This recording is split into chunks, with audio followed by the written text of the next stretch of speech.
And this episode is brought to you by Airwolf Athletics. If you're in the market for just some of the best swag in the game, Airwolf Athletics has it. It's veteran owned. They've been a presence in the cornhole world and just the frisbee golf, MMA world. Like they have their hands in a little bit of everything. Disc golf, by the way. Oh, I'm sorry. Disc golf. I'm sorry.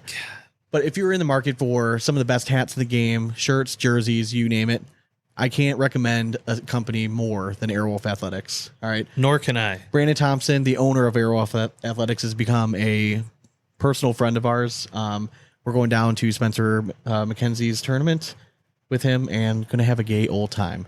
So check out airwolfathletics.com and grab your gear today. This episode is also brought to you by Draggin Bags because they make great bags. They do. And they make you better throwers, so you should buy them. Ask Gina Ramirez and Kaylee Hunter. Yeah, they threw them real good. Worked for them. Real good. All right. So head over to dragonbags.com and get one of the hottest bags on the market. Sexy designs, great hand feel. Great hand feel. You need it in your life. Go over to dragonbags.com and grab you a set today.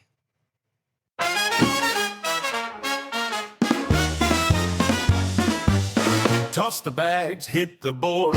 Sean and Dane have the word. New beers in every hand. Coolest cats around the land. Talking films and having fun. Cornhole under the sun. Random laughs, random bits. Tune in now, don't you quit. Big Asp Cornhole in the air. With Sean and Dane, the perfect pair. Every week it's something new. Fun and games just for you. Crack a beer, let's unwind. Cornhole tales, one of a kind. From the start to the end, Sean and Dane, your best friend.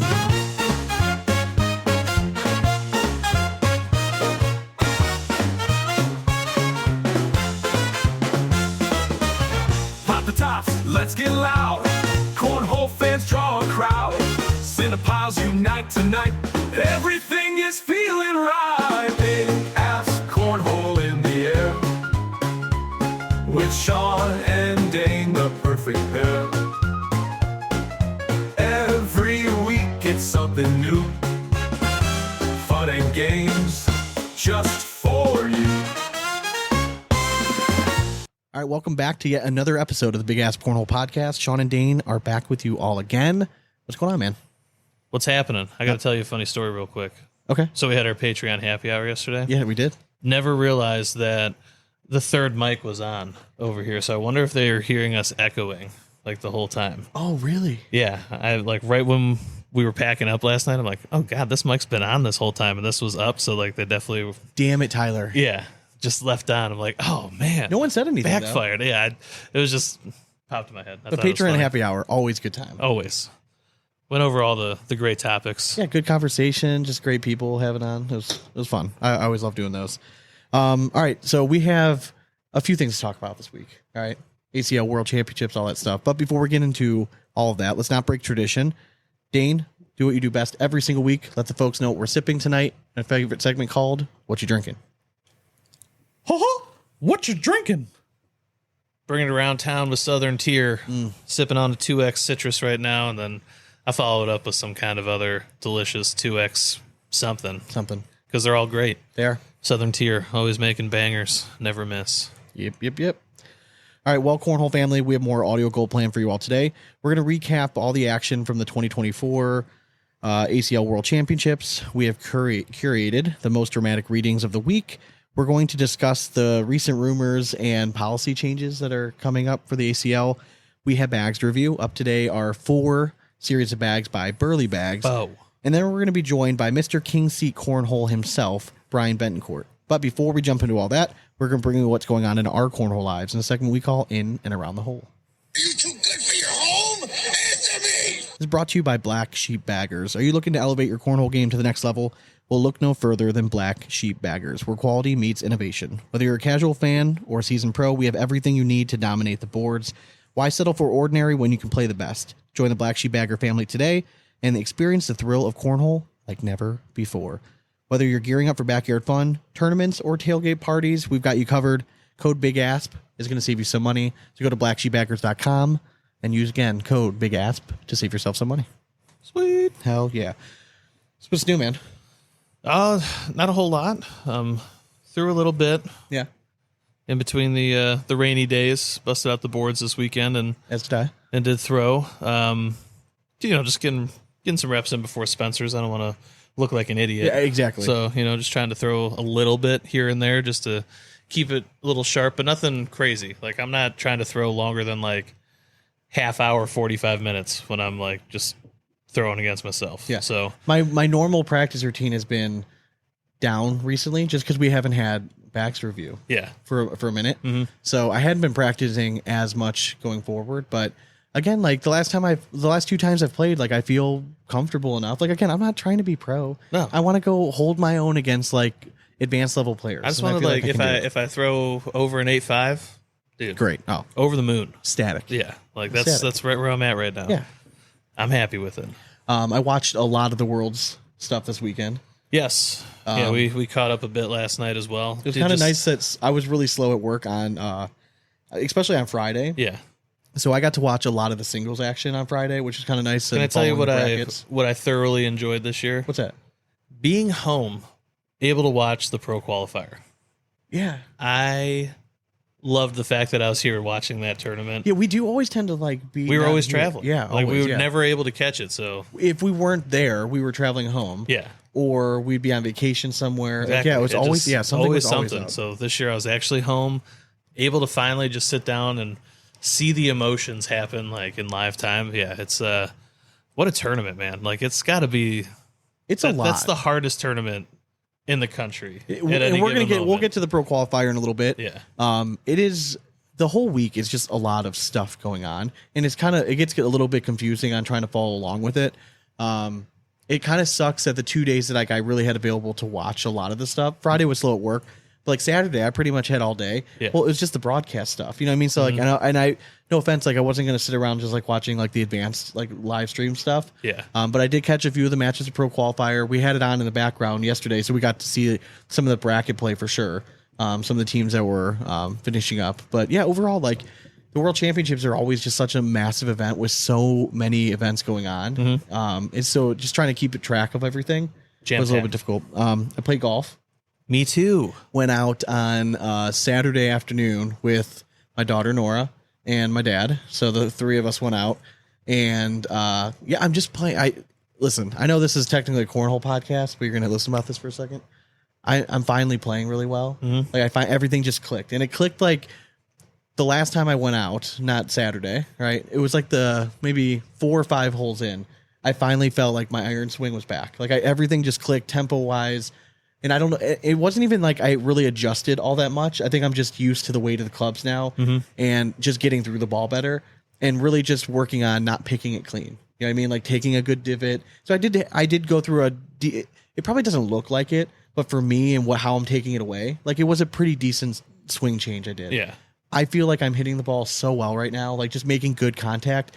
When I went out on Saturday, again, we're like average golfers, like above average golfers. So like there's always going to be like those 1 or 2 holes where you top one. Yeah. Or you duff it like 20 feet in front of you. I did not have any of that. Like my ball striking was very good. If I missed a green, I was just off. Dad helped fix my chipping yips. Yeah. We were on the putting green, right? And I just backed off a little bit, was hitting a few chips, and the first 2 I played it right. My dad's like, what's going on there? I'm like, you need to watch and tell me what I'm doing. Like, I am a mental case right now. Everything else is coming together, but the best part of my game has always been chipping. Always. Like, I've always had very good touch. So like, you've I've always had that bugaboo that if you skull one or I'm like done. shank it off right, like done. Dad watched me for 30 seconds, if that, and he's like, oh, you're pulling your right hand in.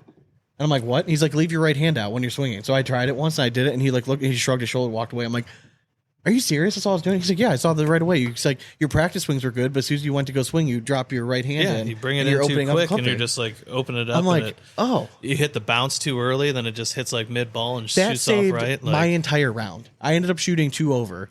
I was literally pars across the board except for 1 double bogey where I tried to get cute. I was feeling good on hole 7. I can clear these trees, cut the corner. Yeah. So I took my dad's driver, which he's a newer driver. I've hit it before. His is 10.5 degree. Mine's a 9. So I'm like, listen, I need something with a little bit more loft. So I teed up just a little bit, and I ripped the shit out of it. It just clipped one of the top branches, left me in the middle of all that shit. Hit a good punch out. Tail as old as time. Yeah, hit a good punch out. Then I sculled one across, and it was just a bad. Yeah, it was just. It was. I was disappointed, but Dad was like, he's like, you're only 2 over through. He's like, you don't play ever. He's like, you're 2 over through 7 holes. He's like, you're good. So, but he was happy I double bogeyed because then he took the lead. Yeah, I mean, hey, he's been sniping it. But what did I do on hole 8? Par 3 uphill, 160 yards. And that little top shelf left it like 10 feet away. Tied it up. Dad bogeyed.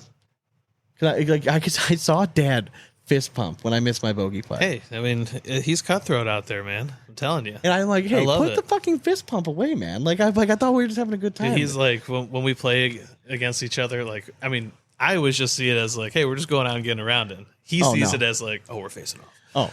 So every time he faces me now, he's always playing from the yellows.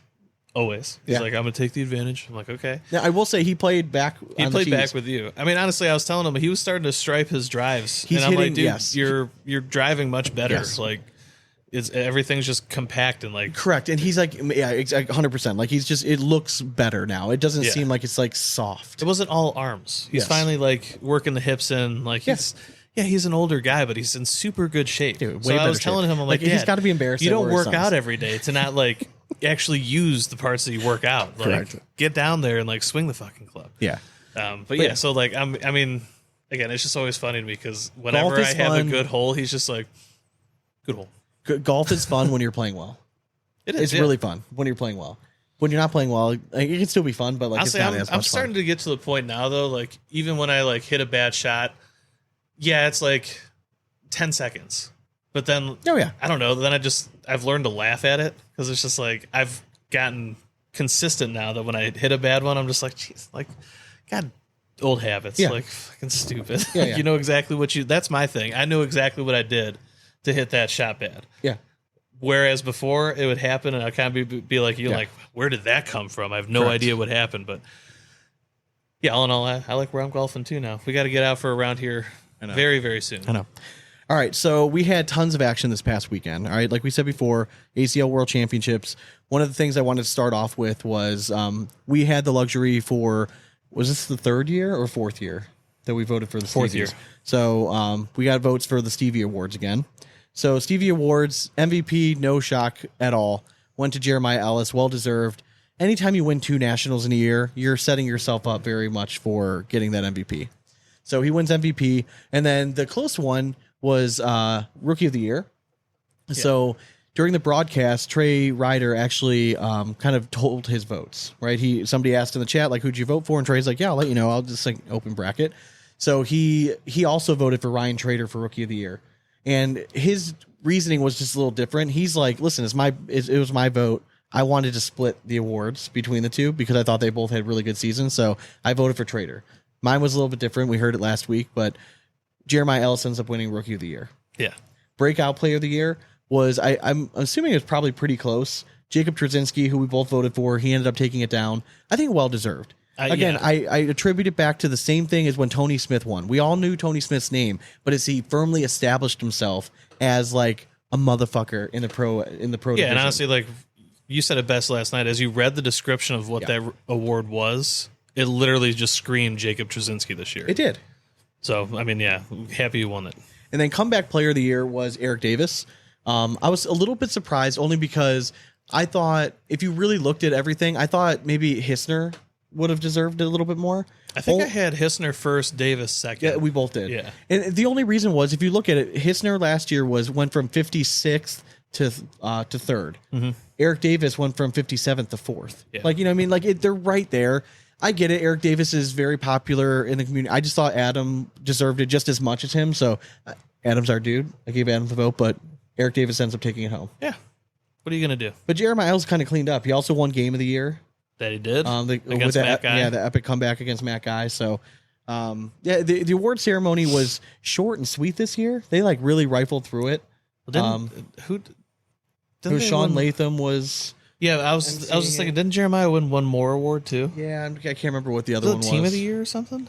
Yeah, I think doubles Team of the Year. Yeah, that's right, because I think they tied with Mark Richards and Tony Smith for points. Yeah. So total points. I think you're right. So I don't know. Do they all get an award then? Like if there's a Honestly, tie? I don't know.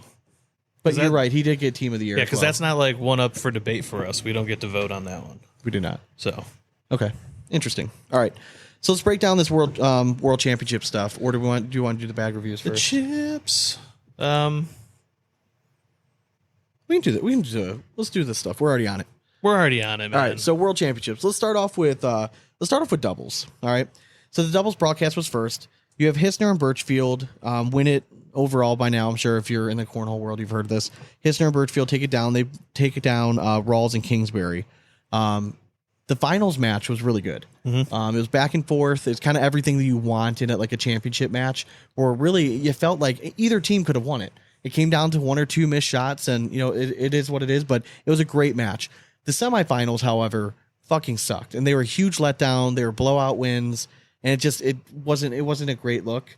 The first doubles match, you had Ryan Trader and Alex Hicks. They were facing off against Kingsbury and Rawls.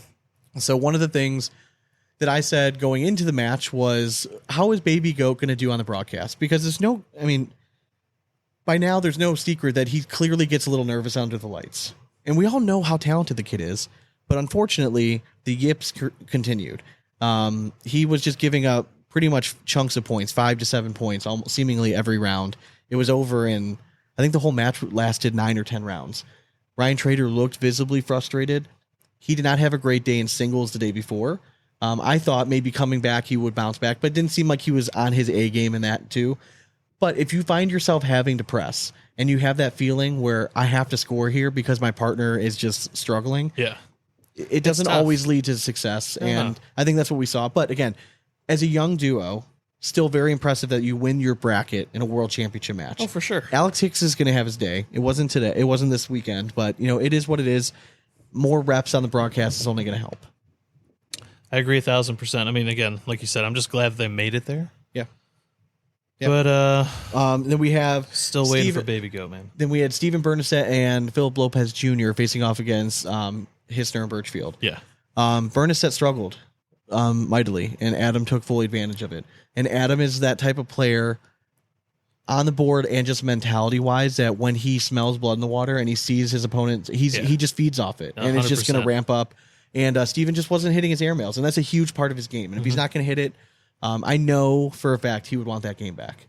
It wasn't the best, and I feel bad because, again, Steven and Philip, they've been knocking on the door all season. They took second in the bracket 3 out of 4 times. They were at one point in my power ranking top 10. I left them just off, but left them as an honorable mention going in because that the final chase, I think they took 5th in their bracket. So they dipped down a little bit, but they've been so close all season. For sure. I was so happy to see that they made it, but you wanted a better semifinals match for both of them. Yeah. When it comes down to it, Adam and Trey win. Trey at that time moved into a tie in first place with Matt Guy with 20 titles. That bumped up Adam Hissner into a solo spot with 12 titles. So I think he's tied 5th right now with an all-time ACL titles with 12. Trey Birchfield in prior to singles was sitting at 20, tied with Matt Guy. Yeah. So you head over to singles, and again, Trey Birchfield had himself a fucking weekend. He wins doubles, comes down and plays singles, and in the finals takes down Ethan Walker. I gotta say, man, the finals match, tip the cap to Ethan Walker. He is the real deal, and the finals match was fun to watch. It was back and forth. Trey was just the more consistent dude. It was almost like it was just meant to be that he was going to win this one. Yeah. All the stars were aligning.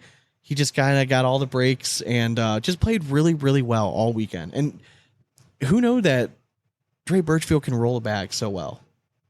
I mean, I think he's been trying to perfect it for 3 seasons. And he has. I mean, it all seemed like it came together. Yeah. Here.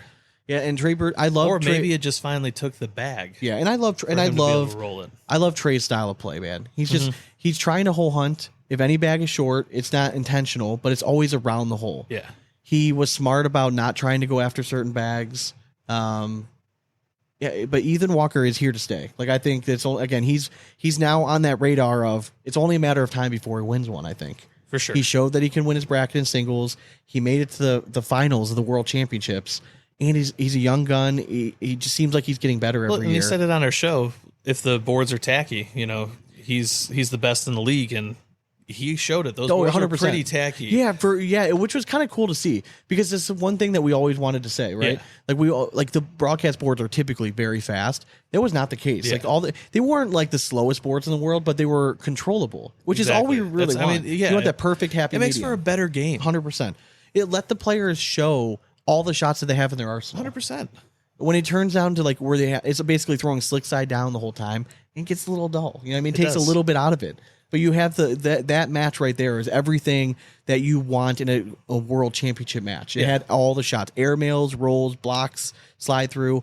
If you're really asking, watching Trey Birchfield all day, one of the hardest shots to hit in cornhole consistently is a back block, in my opinion. He is just dead on with that. If he needed a block, he put it exactly where he needed to go every time. And those little shots add up over time, and that's why he's a world champion. I mean, a perfect back block completely changes your opponent's mentality on their next shot. Yes. Because they're expecting, you're going to lay it up. You're going to kick a little left, a little right, give me a window. But no, if you lay it right there, then all of a sudden you're thinking airmail, or you're going to have to roll over 3-4 bags to try to get to the hole. Like, yeah, it's a great shot, and he was, like you said, he was perfecting it. In the semifinals, probably the second best match of the weekend, I thought it was Trey Birchfield versus Tony Smith. Again, really good. And those two are so familiar with each other, probably played each other hundreds of times. Could have gone either way. Again, I had Tony Smith. I drafted him in our draft. I had money down on him again. It just feels like end of the year, it always tends to be like the cream rises a little bit. And it always tends to be like one of these blue chip players that comes out on top. I felt like Tony Smith would kind of fit that bill. For sure. And he'd been playing really well all season. It wasn't like up to his MVP caliber the year before, but we're all going to see a letdown. There's just too much talent to be going out there dominating. Yeah. But it was a great match. Trey Birchfield, again, inches out over him. The other side, you had Ethan Walker versus Eric Davis. Eric Davis came out looking like, oh shit, he's going to win it. And I already was getting chirps in the comments during that match. But like, you guys said he wasn't even a top 10 player. Like, first of all, if you looked at the power rankings, he was. Yeah. I think I had him at third or fourth last time. He's well deserved. We get it again. I just want to see the guy win a singles title, not round limited. But that's all it is. But timeout. Yes, the timeout killed him again, dude. The commercial break and Eric Davis just do not get along. Yeah, he was up 11-4 or 11-6 going into the commercial break and was just had all the momentum in the world. Then Ethan Walker did not allow another point, ended up winning 21-10 or 21-11. I mean, it was just sucks to see like that it affects him that much, dude. It was just because we saw it at the national before. I'm not saying that Eric lost you know what I mean. I still think that Ethan went and imposed his will and just played that style of game better. It really was. Yeah. Which not many people can say they can do that against Eric Davis. But again, his bags are falling. Eric's kicked a little bit left, kicked a little bit right, and was giving up just big chunks of points. And we saw the same thing happen the last broadcast. Right after the commercial break, just something fell apart. Like, he's a momentum guy, and it just could not find it again fast enough. Yeah, and it's not even like it's the consistency after, because there's been times that like after the commercial break he's turned it on. Actually, like he did that in the first one with Trzynski. Yeah. But then like it started falling off again. Like, to me, it's more like you have to just be the same player every single round. You can't let that timeout affect you positively or negatively. I agree. You just need to like stay consistent if you want to win these things. I agree. I'll be interested to see, like, as the season progresses and, partnership changes and everything, when we do like our like end of the season going into next season power rankings, just where everyone's going to fall. Because like, I think like a guy like Ethan Walker in a power rankings term going into next season, because power rankings is kind of like a, where do we think that people are going to end up, right? It's our first guess. Yeah. It's not based off last year's rankings or anything. It's just going in fresh this season. Who do I like, right? Who was hot going into the season, right? Birchfield and Hisner could not lose in open season. So like, they're very high up, in the doubles. Going in here, guys like Eric Davis and Ethan Walker, they're both going to be on it. Trey Birchfield right now, he's got it. I know Ellis won MVP, but right now, with how he just threw, Trey Birchfield has to be the number one player right now in power rankings. I don't know about that.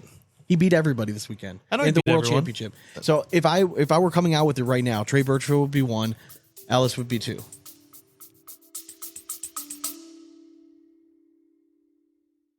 Are you a huge sports fan and want to learn more about the business of sports? The events, deals, media, or how leaders got started in their career? On the Feral Sports Business Podcast, I talk to athletes, agents, marketers, TV execs, PR pros, and CEOs. I'm the host, Matt Farrell. I have worked 30 years in sports, including my Feral Sports consulting business. Join me for interviews with these industry unicorns. Go to your favorite podcast spot and look for the Feral Sports Business Podcast. Yeah, I mean, I couldn't give him one. He's been on my top 10 power ranking for the last 3 or 4 we've come out with consistently. And he's been hovering right around 5 or 6. There's no reason he can't be one after winning the world championship. There's just not. I mean, that's for you. Yeah, I know. I get it. All right. So the other main events I thought that was a little bit confusing was all the women's stuff, right? So you had women's singles and doubles. But what in the world is all this extra stuff? They had this tournament of champions. And apparently they don't have they didn't have a pro shootout championship, which I just found out yesterday. I'm like, oh, is that a Spencer? Yeah, it made sense. I mean, I think we did hear that earlier on. It just never clicked to me. And I'm like, oh, but then they had this tournament of champions. So in the tournament of champions, you had Cheyenne and Cameron Belvin going against Gina Ramirez, Kaylee Hunter.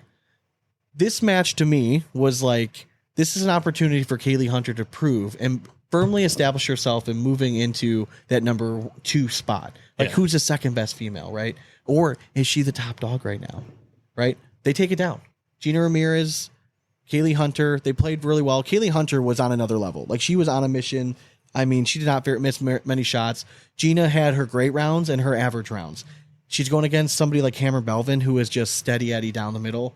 And she's been on the broadcast. Who was on an absolute tear during all of Worlds as well. Cameron Belvin? Yeah. Oh, yeah. I mean, she was throwing great the whole weekend. Again, she's been really good. She's one of those names that every once in a while at a national, she comes out and makes this really deep run. And we're like, oh, yeah, she's really good. Yeah.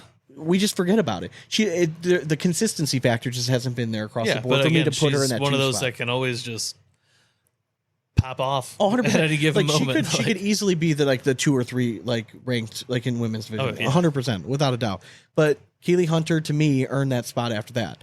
So you had this that was the tournament of champions. But then you also had doubles though, women's just doubles. Yeah.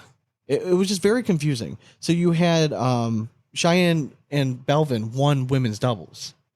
So what was the difference between the tournament of champions and then pro women's doubles? So it's are we just handing out plaques at this point to everyone that needs one? What did Gina and Kaylee win before that? Did they take down? It had to be some qualifier at one of the. I'm wondering, did they take down doubles at the last national? I don't remember, man. That's what I'm saying. It was very confusing. With all these different events, and I'm like, wait, didn't they already play women's doubles? Oh no, that was the tournament of champions. Okay, then what? But then they're also doing women's doubles there too. So it was who knows what's weird. going on, man. When it came down to women's singles, though, it was the matchup that I think we were all kind of hoping for. It was Cheyenne versus Kaylee Hunter. That was, to me, going into that match, I was kind of excited. I'm like, all right, hey, this is an opportunity for Kaylee to really show that if you can play with Cheyenne and you take her to the end and really maybe there's a conversation to be had, who's top dog now? Yeah. Cheyenne Bubenheim slammed that door shut. She won 21-0. Kaylee just did not have her best, and Cheyenne's a good doubles player. She's a different level when it comes to singles, though. I mean, I think we've seen her most success in the singles. You're not taking bags out of her hands. Yeah. You don't. Again, I'm not saying her partner let her down. No, but when she locks in, though, good Lord, it's yeah. I mean, she's something else on the singles level. So 21-0. Cheyenne Bubenheim wins for I think the 4th consecutive year now, women's singles title. I mean, she's just on an epic run, and she is still very much firmly on top. And then again, we have some question marks. I think now number 2, you got to give it to Kaylee Hunter. 3 is up for question. Maybe it's Miranda Coy. Yeah. Maybe it's a Cameron Belvin. You know what I mean? Maybe a Tennyson or Cassidy. One of those names.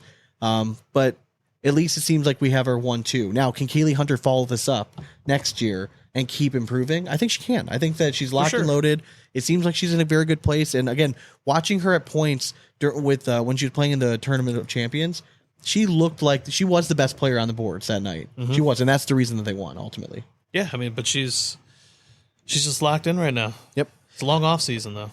So they have all the USA stuff, and I know we touched on that a little bit. It does seem like it gets kind of washed out in the beginning because it's such a long week that you almost forget about it. That's still like the World Championships. Like it's all 10 days of all that stuff. I did want to give a quick shout out. The Armed Forces Championship. Pew-pew. All right. Chad Braun, Quentin Robinson, local boys here from Ohio. We know Chad Braun, the athlete. They took it down, the Armed Forces Championship. I was pulling for you guys so hard. Can I give him an air horn? Oh, yeah. So shout out to you guys. I know Chad messaged us. She's like, you didn't even give me a shout out last week. I'm like, I know, I completely forgot. So I'm giving you a shout out now, Chad. So congrats, brother. We always are in your corner. What even is cornhole, Sean? I know. All right. What is cornhole? All right. So moving on. Last day, the rounding out. All right. We had the pro qualifier.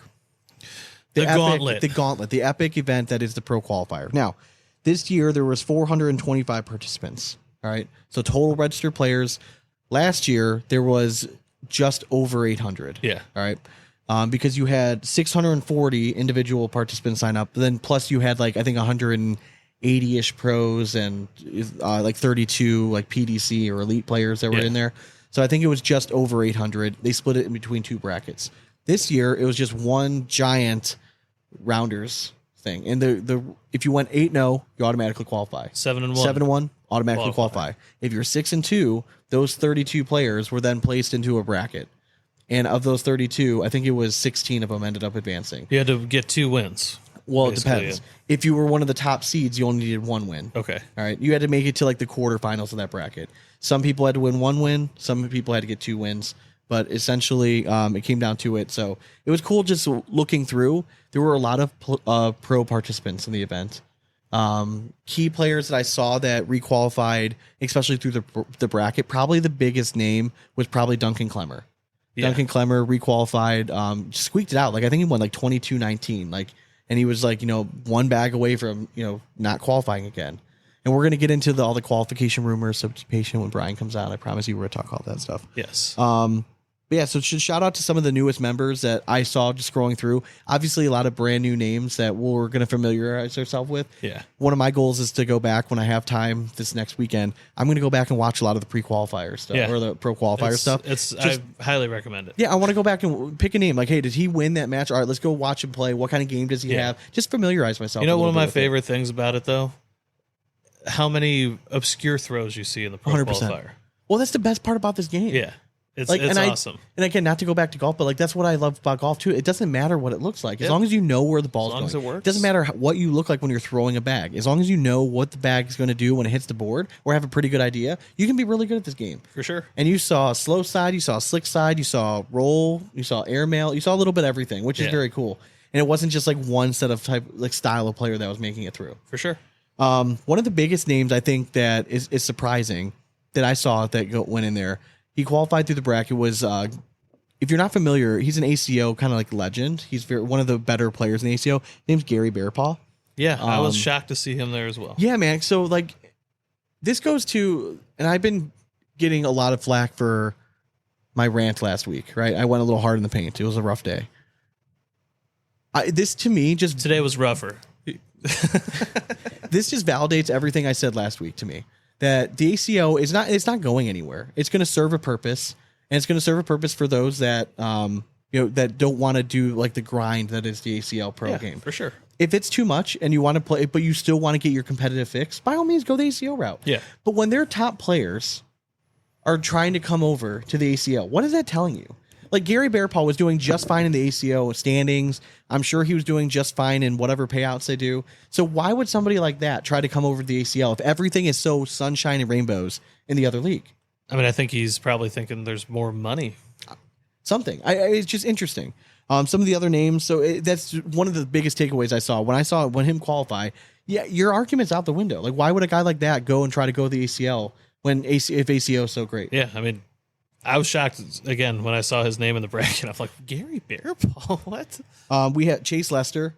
If you're not familiar with the name, get yourself familiar with the name because he's going to be a problem on the ACL. Yes, he is.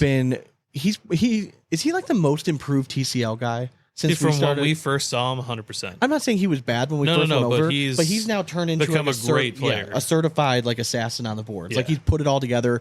He's been winning a lot in the TCL, and again, we've said it before. It if translates. you win in the TCL, it directly translates into winning in the ACL. So I'm very excited to see how he does. Another young gun out of Texas, one of our favorite people. Yes. If you listened ever to I think it was our first time we were ever down there. At the TCL event, we did these live interviews. We were joined by a young man with a cowboy hat on. His name was Ty Thompson. We've talked this kid up a lot. I did not know he was going to the pro qualifier. Neither did I. The kid qualified, and not only did he qualify, but he was the number 2 overall qualifier. Like he went 7-1, only lost one match. The kid's a stud. He's fun to watch. He's got going to be a personality. problem in the ACL. Man. I'm really excited to see how he performs. And those two, I'm very excited. It's going to be really good Do you representation. think they'll play together? I have no idea. Maybe. There's going to be a lot of shakeups this year.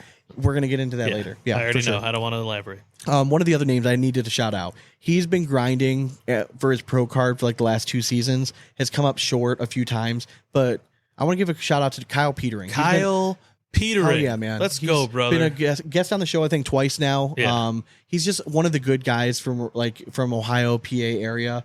You want we're to talk claiming him like now. cornhole knowledge? That kid just, he gets it. Like, Yeah. I don't know. Like, he just, But like, listen, he would live stream every match he did. Didn't matter if he won or lost. He would go to everything, and he was just very steady. And it's nice. I'm glad that it's nice to see when somebody works that hard for it to finally pay off. for sure. We saw how I appreciate your grind, brother. So I'm really happy for you. Congratulations. Go kick ass in the pro division next year. And he is an Ohio boy now. So Is we will. Dayton area? Yeah. And we will claim him as our own. Yeah. So, get out if you're Pittsburgh. Oh, hell yeah. All right. Let's do some bag reviews before we bring Bryan on. Let's do it. Let's do it. And it's not just making them smaller, they completely reshape them. They make them more supple and symmetrical. I gotta catch a glimpse of these warlocks. Let's make a move. All right. So, up this week are 4 series of bags by one of our favorite dudes in the game, Mr. Burly Bags, Hunter Richmond. Sent us 4 series of bags, and these are all his Spencer McKenzie Throwdown series. So, obviously, if you've listened to the show before, a lot of the bags are similar, but he did change a few things up. So we're going to go over each one as we do it. So we're going to start with the Savage. Savage.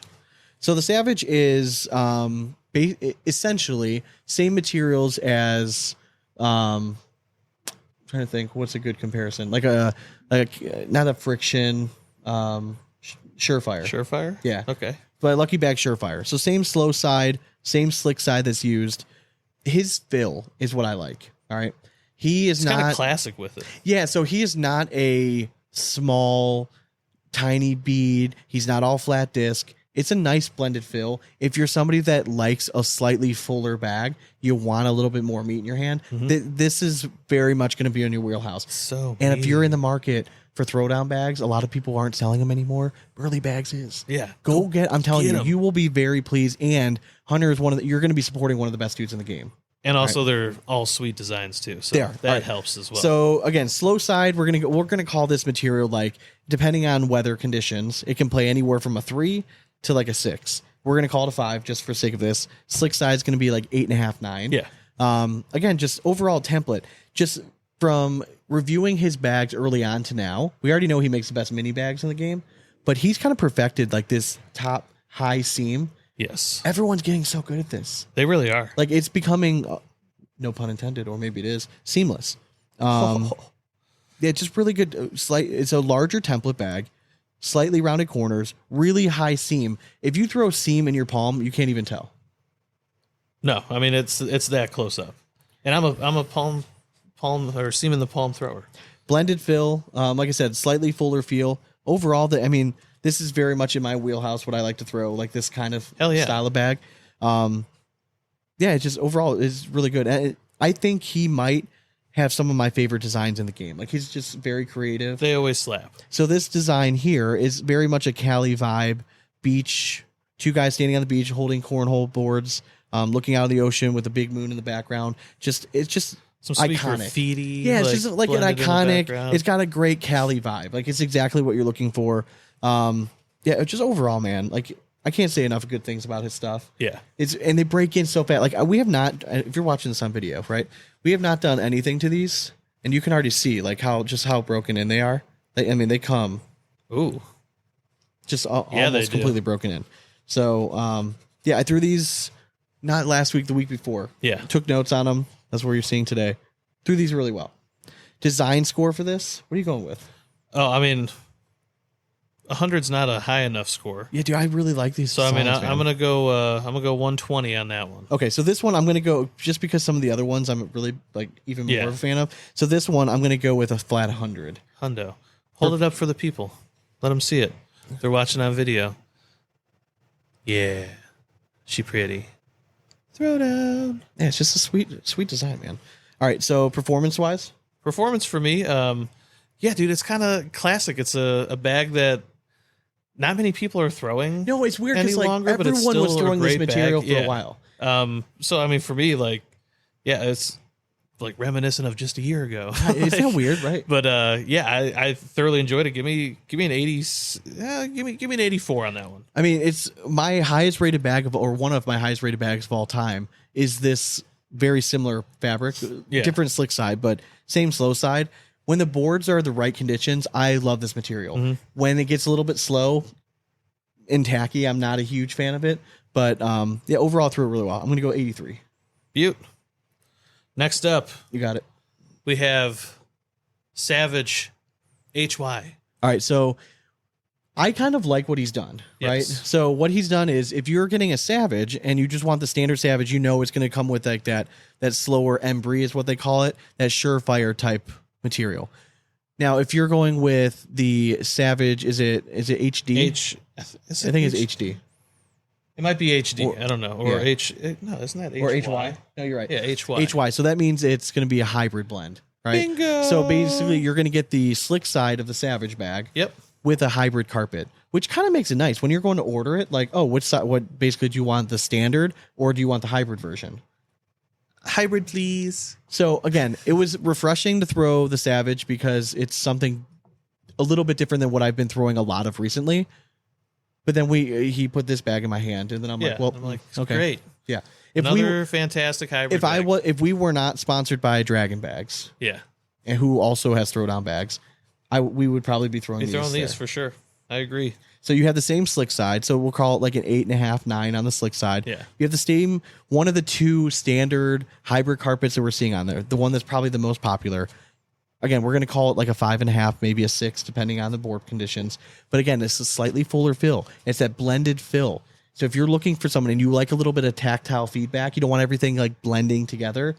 It's good. It's nice because like everyone goes with that flat disc. Yeah. But now I feel like everyone's going away from it. They're trying to change. So we're going to see, I think, a lot more going away from blended and going more into, or going away from flat fill and going more to a blended fill this Yeah, year. because everyone wants a little more reaction to the bag now. It's And not in so a much world about of just all slide the them in. guys that are throwing like the light version, Yeah. right? Like, so you got Wizard L like all over the place. That's This will what they're just all throwing. push that bish right out the way. Yeah, it's like pushing a skinny nerd inside a locker. Yeah. Like, get the fuck Yeah, out of the way. get in here. We Get got in a little there, beef. nerd. We got a little beef in here. We're gonna go with it.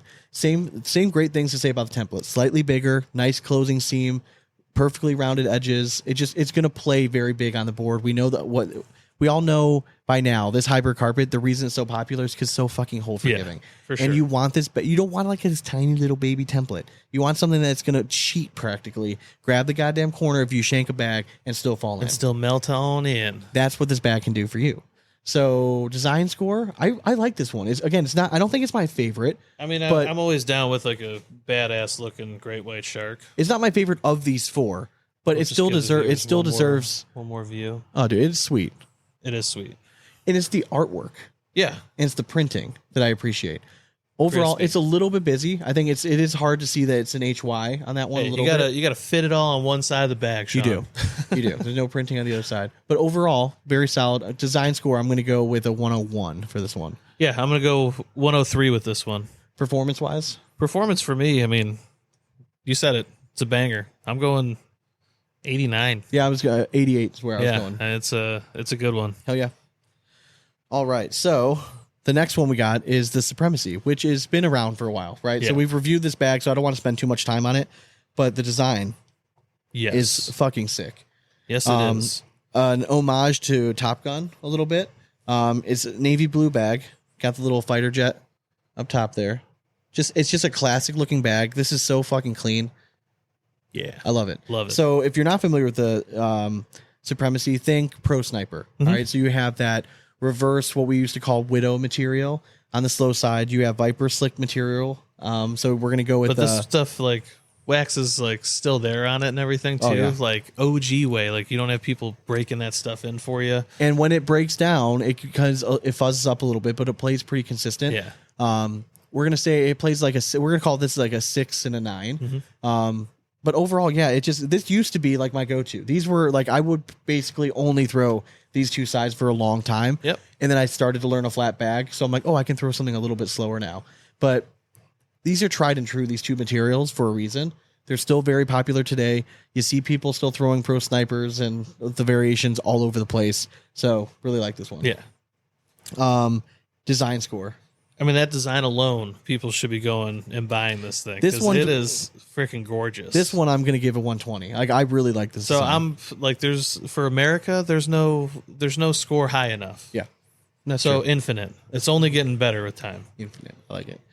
The last bag we're doing is also called the Supremacy, right? Yes. But this is the Supremacy HB. All right. So again, I like what he's doing. You're taking Supremacy, so you know you're going to get the Viper Slick. Yep. And then what you're going to do on the reverse side is you're actually... Oh, I'm sorry. So Supremacy is the... Is it the slow side? Let me see. No, it's still slick. Okay.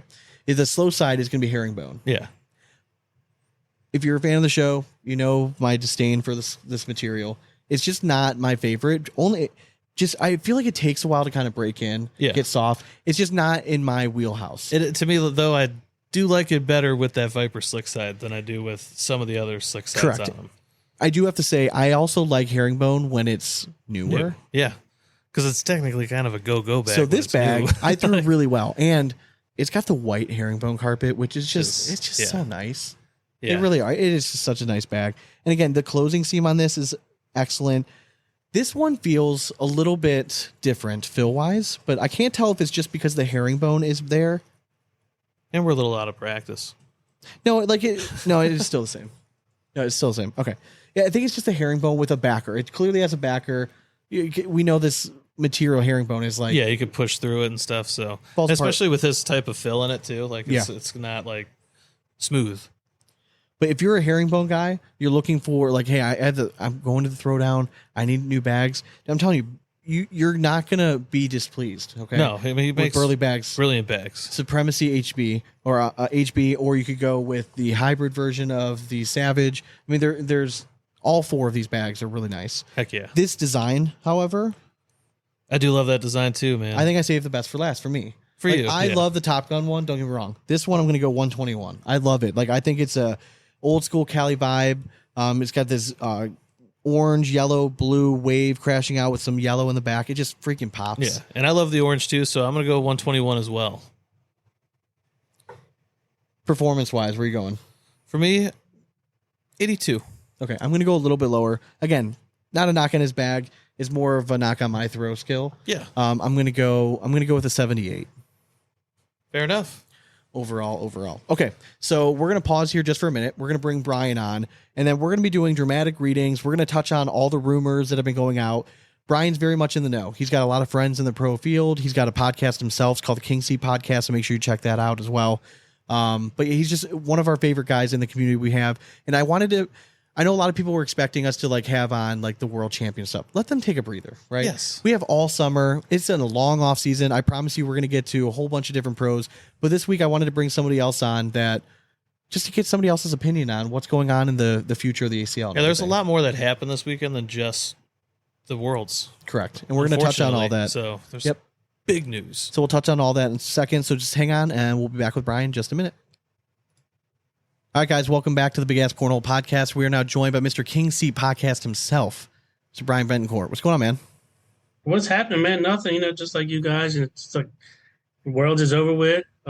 Reading all the stuff on Facebook, partner changes, everything bitching about stuff, everybody bitching about all this, just like always. So just like you post, right, there's nothing to talk about. So I don't know what we're going to talk about, but I'm sure there's a lot. It's like one of those, like every time I think that like, oh, world championships are done. We can kind of like take a breath, like maybe God forbid, like take a week off, like just like not having to focus on this. But this becomes like our busy time this season, like all the rumor stuff coming out, policy changes. Like that's what we do. It's like I feel like I'm busier now than I was like during the season. I mean, honestly, this is when the sauce comes, boys. You know that. I know, This and is I when get all the juicy nuggets fall into our lap that seed us for an entire 6 months of like zero content. Yeah, no, it is true though. Yeah. I mean, it's just one of those things that's like, it's a fast season, but it's like so much now that because it was so condensed that like we've been on it for like 4 months now. Like every week there's something going on in open or national, and you just got to be on it, get guests. And now it's like, okay, it's over, the season's done, we can take a deep breath, but it's like, oh no, we can't. Nope. No, and this is when the good stuff gets good, right? Because you have your open and national, but it's kind of like the same thing. Yeah. Same people going to the opens. It's like, well, is this person going to perform at the national like they did at the open? And, Correct. you kind of reiterating. But now it's like, who's going to reveal the new partner first? Correct. What bag sponsors going with? People bitching about less money and how would they have to do? And it's like, all right, cool. Well, and then it's like behind the scenes, I'm trying to vet, like you start seeing rumors fly all over the place, right? For partner changes. And then you know, it takes me 30 minutes, it's like the fast way, going behind the scenes, trying to figure out, reach out to sources that I trust. Like, is this actually working? And it's like, oh no, that's just a rumor. Yep. And then it's like, okay, though this person's saying it's true, but then they're saying something different. It's always interesting behind the scenes when you hear two different parties that are so confident that they're going to get this person. And like, I'm not going to tell them what the other person said, but I'm like, ooh, man, like now I have to just try to make an educated guess on like where they're going to go. But partner changes, all that stuff is going to be coming up. One of the biggest storylines of the weekend, which is kind of unfortunate. I think it overshadows a little bit. But it's something that they needed to address. So I guess it was a Friday morning or something like that. They had a meeting with a whole bunch of people, and they sat them down, and they were basically explaining, hey, there's going to be a format change, and the pro field is going to be, in quotes, smaller. All right. So I had several sources messaging me that in the morning, like saying like, hey, this stuff, all the stuff they're saying is going to blow up. And I'm like, listen, out of respect, I want to wait till like singles is done before we like just ramp all this out. Let's keep all the focus on the play for now. Yeah. But then when time is right, we're going to drop the bomb and like just throw it out there, like what people are going to be talking about anyways. So the pro field is going to be in terms shrinking next year. But from my understanding is that they're still going to be offering 256 pro contracts. They're handing out 256 golden tickets, Sean. So to everyone that qualified automatically or through the pro qualifier, whatever your method was, you got that email that everyone was posting up that, hey, congratulations, you're a pro, take a deep breath, and we're going to sign a contract that's going to be doing like 2 days, whatever. The difference is typically when people would get the contract and they decided, hey, this is not a good fit for my life, I'm going to step away, they would then backfill it. They'd go to like, okay, who's that next person ranked in singles below that mark? Now they're going to get it. So most of the time, even if you didn't automatically qualify, if you were within 20 or 30 spots in singles, you've still felt relatively safe that you're going to be going in. Well, apparently all that got blown up because they're no longer, from my understanding, they're not going to be backfilling those spots anymore. So in 2023, after the season was over, they sent out the 256 contracts, 190 people accepted. Yeah. All right. So then they backfilled the remainder spots, whatever that, 60 spots or whatever it is. And that created the pro field we have this year. So this year, if it's still the same attrition rate, from what I hear, the ACL's best guess is that they're going to try to have, it's going to be like around 190, 180. Right. It just depends on how many people don't want to go through this. I obviously the people that went through the pro qualifier, all those 32, you would think that they're probably going to accept, right? You don't take the time to go to that, compete in that, and go in, right? I would assume so. Brian, I think majority of them, you might have one or two that are just like, can't maybe find a sponsorship or whatever, or maybe just wanted to prove it to themselves to make a statement. Yeah, that is true. That is true. Before 100%. So, but yeah, I think pretty much all of them will accept it. Well, like I think like a guy like Gary Bearpaw coming over from the ACO, going to the pro qualifier, he qualifies. Now, could that just be like I'm an ACO pro, like I could go be a pro over there too, and then go back to the ACO and not accept the contract. 100%. I think at this point it would be kind of a shitty thing to do, saying that like you knock somebody out. You know what I mean? That could have, if you're not going to accept it, it'd be kind of kind of what I think too. Yeah, but it is what it is. But do you have a feeling at all? Like how many are we going to get like a mass exodus of pros this year? Like everyone's kind of. I think we've already seen it. I mean, you guys have seen it too, right? I mean, people are just saying, "Hey, we're not going to do this." Like I got my email. They post a picture of the email. Hey, I got this, but I'm going to take a step back. Focus on other things.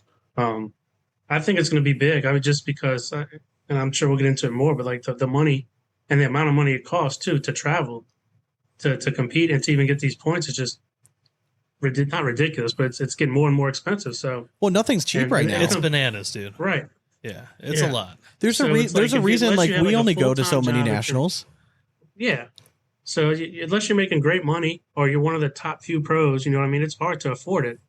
And is it really worth it? No, I think you're spending more money to play, you know what I mean, than you are to even. So let me ask you, are you a fan of the pro division shrinking down some? Yeah, I think it should shrink down tremendously. Just if you want to take it to a whole nother level, I think one reason is for teams. You know, what do they do with teams? But I think it should be less players as well. Even if it has to be less teams, because the product that they're putting out there sometimes is painful to watch. It has been. You know, it has. So I think they should shrink it down because it's I don't know. You're looking at layouts for the first couple of rounds for these top pros. You know what I mean? Yeah. And nobody wants to see it. But anyone can play, anyone can win. So. Right. Yeah. Unless you're not in the top 30, then you're not really gonna probably have a chance. Exactly. Exactly. So I think they should shrink it tremendously. I think it opens up a lot of avenues. You know what I mean? Even for sponsorships. Yeah. And I think a lot of people have an idea or think that, hey, well, if there's less pros, then that's more money to go around for these bag companies. And I think that's the exact opposite. I think, yeah, they have more money, but they're not really going to spend that money. I mean, they're giving out less and less money each season. You know what I mean? Correct. So sponsoring a pro as far as a bag company is not where you're at, unless you're like a Jeremiah Ellis who has a huge following and does a lot, goes to these blind draws. I mean, you guys saw it when you went to the Asheville Cornhole one, and not many of these pros do that. You know, he's the one doing all this. He's one of the few, you know, so you're making most of your money off these reps in these local leagues. Yeah, and so it's going to be interesting. I'll be very curious to see what like the average pro will get like sponsorship money wise. I think a lot of players now are getting to the point where it's like, I don't need to get paid. I really just need like my travel expenses covered. Like Exactly. that's what it comes down to. Like just cover my travel. Like I'm good. I'll take care of myself from there. If you can get that done, like I feel like the average pro, like that's probably a relatively fair ask. And as a bag manufacturer, you can be creative with like saving money. You know what I mean? Like you can get an Airbnb and have all your players stay in there. You know what I mean? It's one way to kind of save your money that we're not paying for 14 hotel rooms or whatever. Yeah, or like the AKL and rent a school. Yeah, yeah. That worked out tremendously, I'm sure. I'm sure it did. So one of the things with the field change that we're hearing is that this year it's going to be 190-ish. Again, like the ACL has not come out and addressed any of this stuff. I think it's going to be lower than that. Which is like, to me, very frustrating because you see, they're not blind, right? They see all the chatter going on in these forums. You can have a very easy press release out there, well typed out, just blast it out there, explaining everything going down. Just stop leaving us up for speculation. Just come out and fucking tell us. Like you had this meeting, like why the secrecy? Just come out and lay it out black and white what is going on going forward. Like it just seems like a very supposedly made rapid changes, like right up to the weekend. That's what I'm saying. Yeah, it's like it makes no sense. It makes no. It's like they all talked about the night before and they're like, this is good. We're good. Yeah, I'd love to know like when that conversation was finalized and who decided to present it on Friday. Full well knowing that a bunch of the pros were probably going to leave Friday night just because that was the end of their stuff. Yeah. Right. And then surprise, surprise. Hey, you probably should have went to the pro qualifier. Yeah. So a lot of them, just kind of missed out. Yeah. A lot of them did. But it's just a lot of those pros, though, I would be interested to know, like, were they going to walk away anyways? Yeah, I'm sure many of them were. So we found out last night that the last place spot in singles that you are automatically qualified is if you have to be within the top 96. Yeah. If you're in the top 96 in singles, you're automatically going to be a pro next year if you want to. If you're just outside of that, you're not getting that card. So again, if you're ranked 100th, every other year going into this weekend, you finish, you're like, yeah, I'm like, all right, well, I'm not going to get it right away, but like the email will come within a week. Like I'll be good. Yeah. And it's not going to happen. And like that part I feel like is kind of bullshit. Like when you set up like one way all season, you're playing for this, and then they just kind of pull the rug out from underneath you. Like it's kind of weird. It is weird. And now we're hearing a whole bunch of format changes. There's a couple players I know that thought they were good. You know, but this last minute change, and they were forced to pay the qualifier. We're hearing it all over because they stayed for everything. But yeah, it's like this. I mean, I was shocked. That, and then on top of like obviously they're not doing applications this year, but they're going to pick 10 people. Like honorary or however they choose to give these 10 offerings out. It's like, how do you determine that? And I think they got to be careful doing that, because if you pick the wrong person and it's just like a handout, and like they're not, and they don't go out and actually perform well, like what does that say to everybody? You know what I mean? Like, oh, it's just like, oh, if you have a big social media following, like you just get a free pass kind of thing. These were the special ones. Yeah, like it's basically just it's gonna. I mean, you'll know by who gets picked, right? Oh, 100%. It's like what the reasons they were chosen. You know what I mean? Yeah. But I think it's bullshit. But it's just one of those things. I feel like the ACL, that's the one thing that I feel like they really lack on right now, is like just situational like awareness and like how to address it like up front. Like, don't wait 2 months. Yeah. Like your lack of response right now is telling me that this was more of like a flash decision. Mm-hmm. Like this was not a plan all season, but like something came up and they're like, you know what, fuck it, we're going to go this way and we're just going to deal with ramifications afterwards. And now no crickets. Like Trey Ryder posted on Twitter this morning, like, I'll see you guys in 5 days. I'm going to go sleep. It's like, no. Yeah. No. You can't do like, that. listen, if I have to be here recording, talking about all this stuff, like, why the fuck you guys don't get to go to sleep? And we all know what we need sleep answers. means in the Ryder household. He's heading to Disney. No, I'm just kidding. No, I mean, and again, it was not a shot at Trey at all, but it's just like that example. Like, and we just, people want answers right now. Yeah, I mean, you should just have that already typed up, ready to launch as soon as all this, like, just to beat off all the flies, like, just put it out in the world and squash the bug and move on. Yeah, and when it comes down to it, it's like, well, if you don't like it, you know what I mean, just go play for a different organization. No, 100%. Yeah, no, exactly. It's, and I'm not saying like it's really just more of a frustrating part that like we all just want answers. Like, I don't want to keep speculating and then because that's just giving people ammunition. Like, oh, you don't know what you're talking about. Like, no, I don't. I'm just telling you what we're hearing, the rumors. Nobody does. Unless you're in that room. So I'm also hearing that there's going to be format changes, and I hear it's going to be pretty drastic. I'm hearing that it could be up to like 6 nationals next year, and that pros aren't going to be required to go to all 6. Like signature events, the way they do it. Okay, so tell me what you're hearing. I heard there's going to be 11 opens next year, which I think they had 16 this year. Yeah. And then like 6 signature events, which is kind of like the nationals, but I don't know. And then some of the way they're playing it out, some of it's still going to be like a shootout format, but I don't know. That's just kind of what I've heard on the front. I don't know exactly what it is.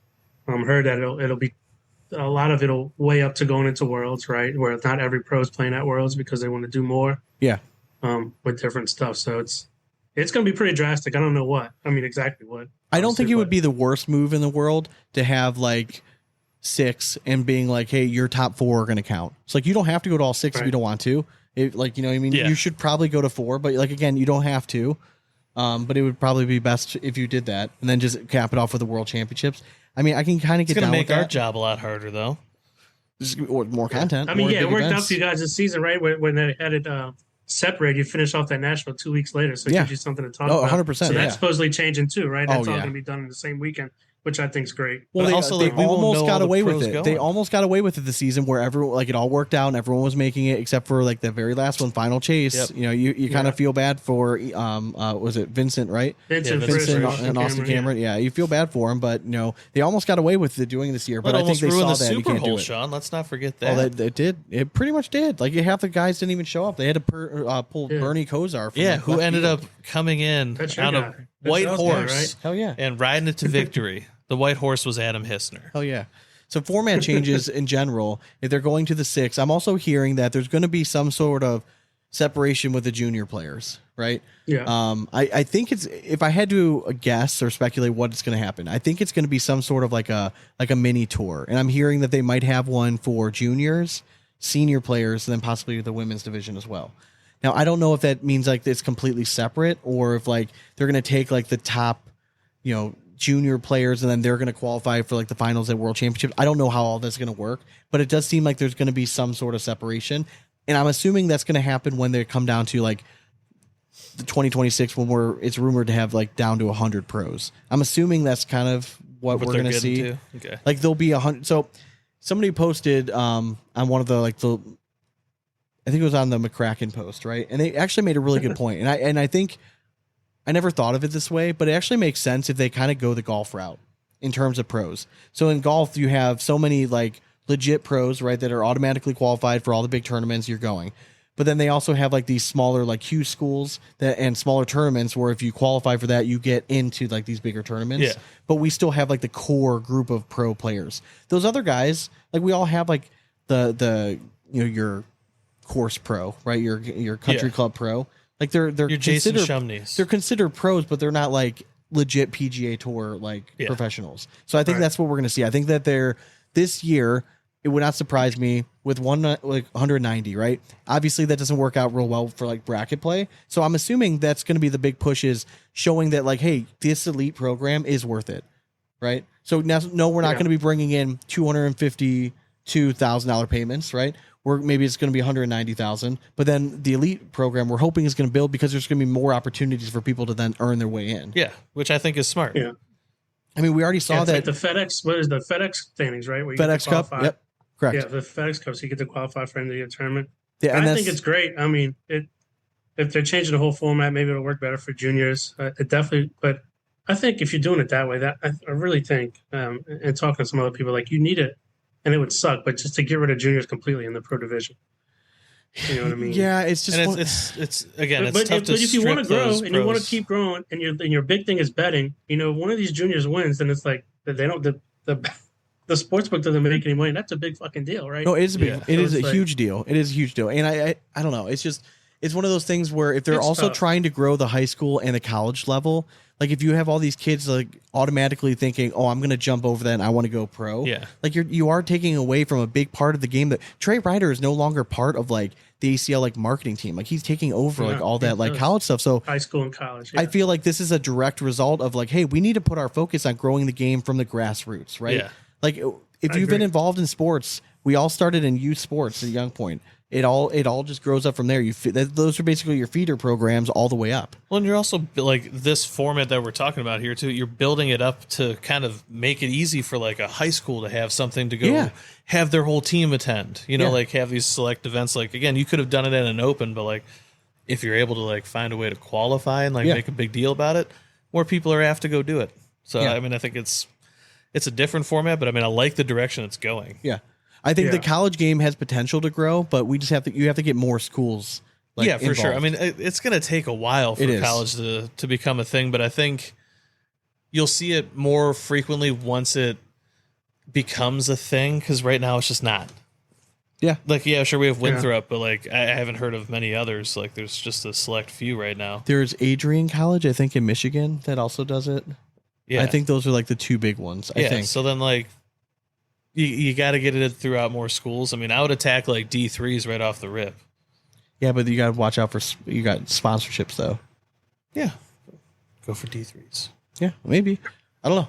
I think I think that the problem is we all want this to grow huge next year. And we have to realize that we are very much in the grand scheme of things. We're in the infancy phase. And I think this came up when we were talking about junior players and how long are they going to stick with the game? Because if we're being honest with ourselves, there hasn't been like a junior player that's dominated like back-to-back years. There just hasn't. And it's just so much shit changes. They get taller. They get a girlfriend. Like we just haven't seen it yet. Like Ryan Trader, phenomenal player. Is he going to come in and be like second or third best in the world next year? We haven't seen it yet. You would like to think so, but history tells us is that he's going to fall off a little bit, right? He's going to. There's a time that we thought Mark Richards wasn't ever going to lose again. So I mean, things change. It happens.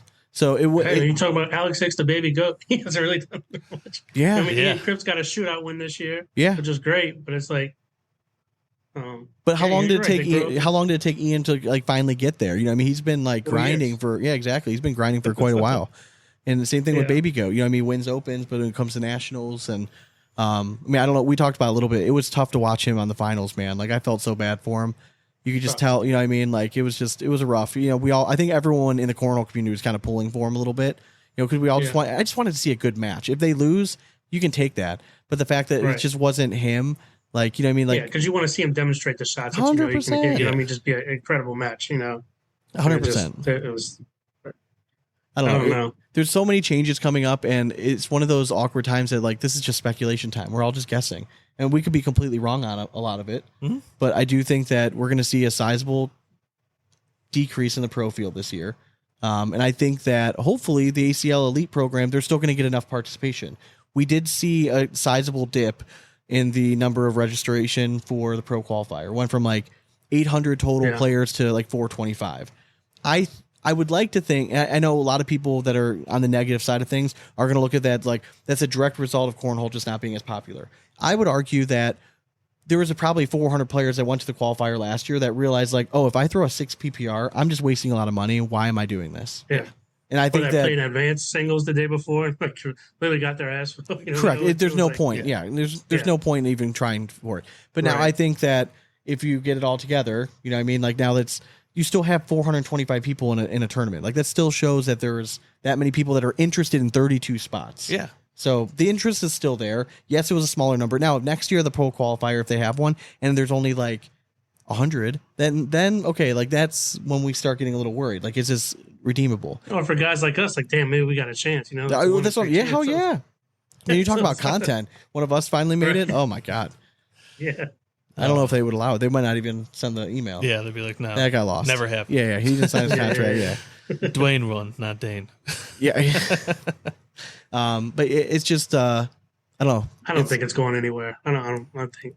No, I don't think it would. No, to me, like that number doesn't make me panic at all. I think it kind of shows that the sport is growing to the point where we have an established level now in all areas that people know, like, hey, I'm not really that close to that. I'm not ready to be a pro. Yeah. So I think it's just kind of evening out now where there's less dreamers out there because there's more people getting their ass waxed by like really good players. I agree. So now there's this distinct tier, and we've all seen it.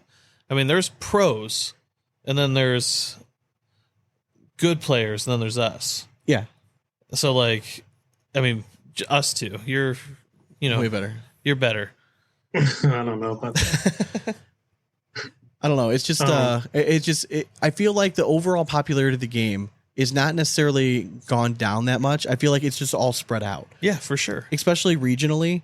Once upon a time, we had Cleveland Cornhole. Now, just in this area alone, there's like 4 or 5 different like groups that you can go to. And like, I feel like that's becoming more popular like in the area. So everything's just a little bit more spread out. And it's okay. Like, I need to remind people that like, I think it sucks. We had the same problem here. I have to cut you off, but like, it's hard. Cornhole League, which was started by Josh Borlon. Yeah. He still has a Monday night league where he gets like, it's like 8-week or 9-week league where he has like 60 teams. Okay. Or 40 to 50 because we had to limit it. But when it comes to like the blind draws, there's like 4 or 5 different places you can play within like a 30-40 minute radius. Yep. And it sucks because you have some of your players who are like, oh, this person like Kobe or the Cobbs aren't going to be here.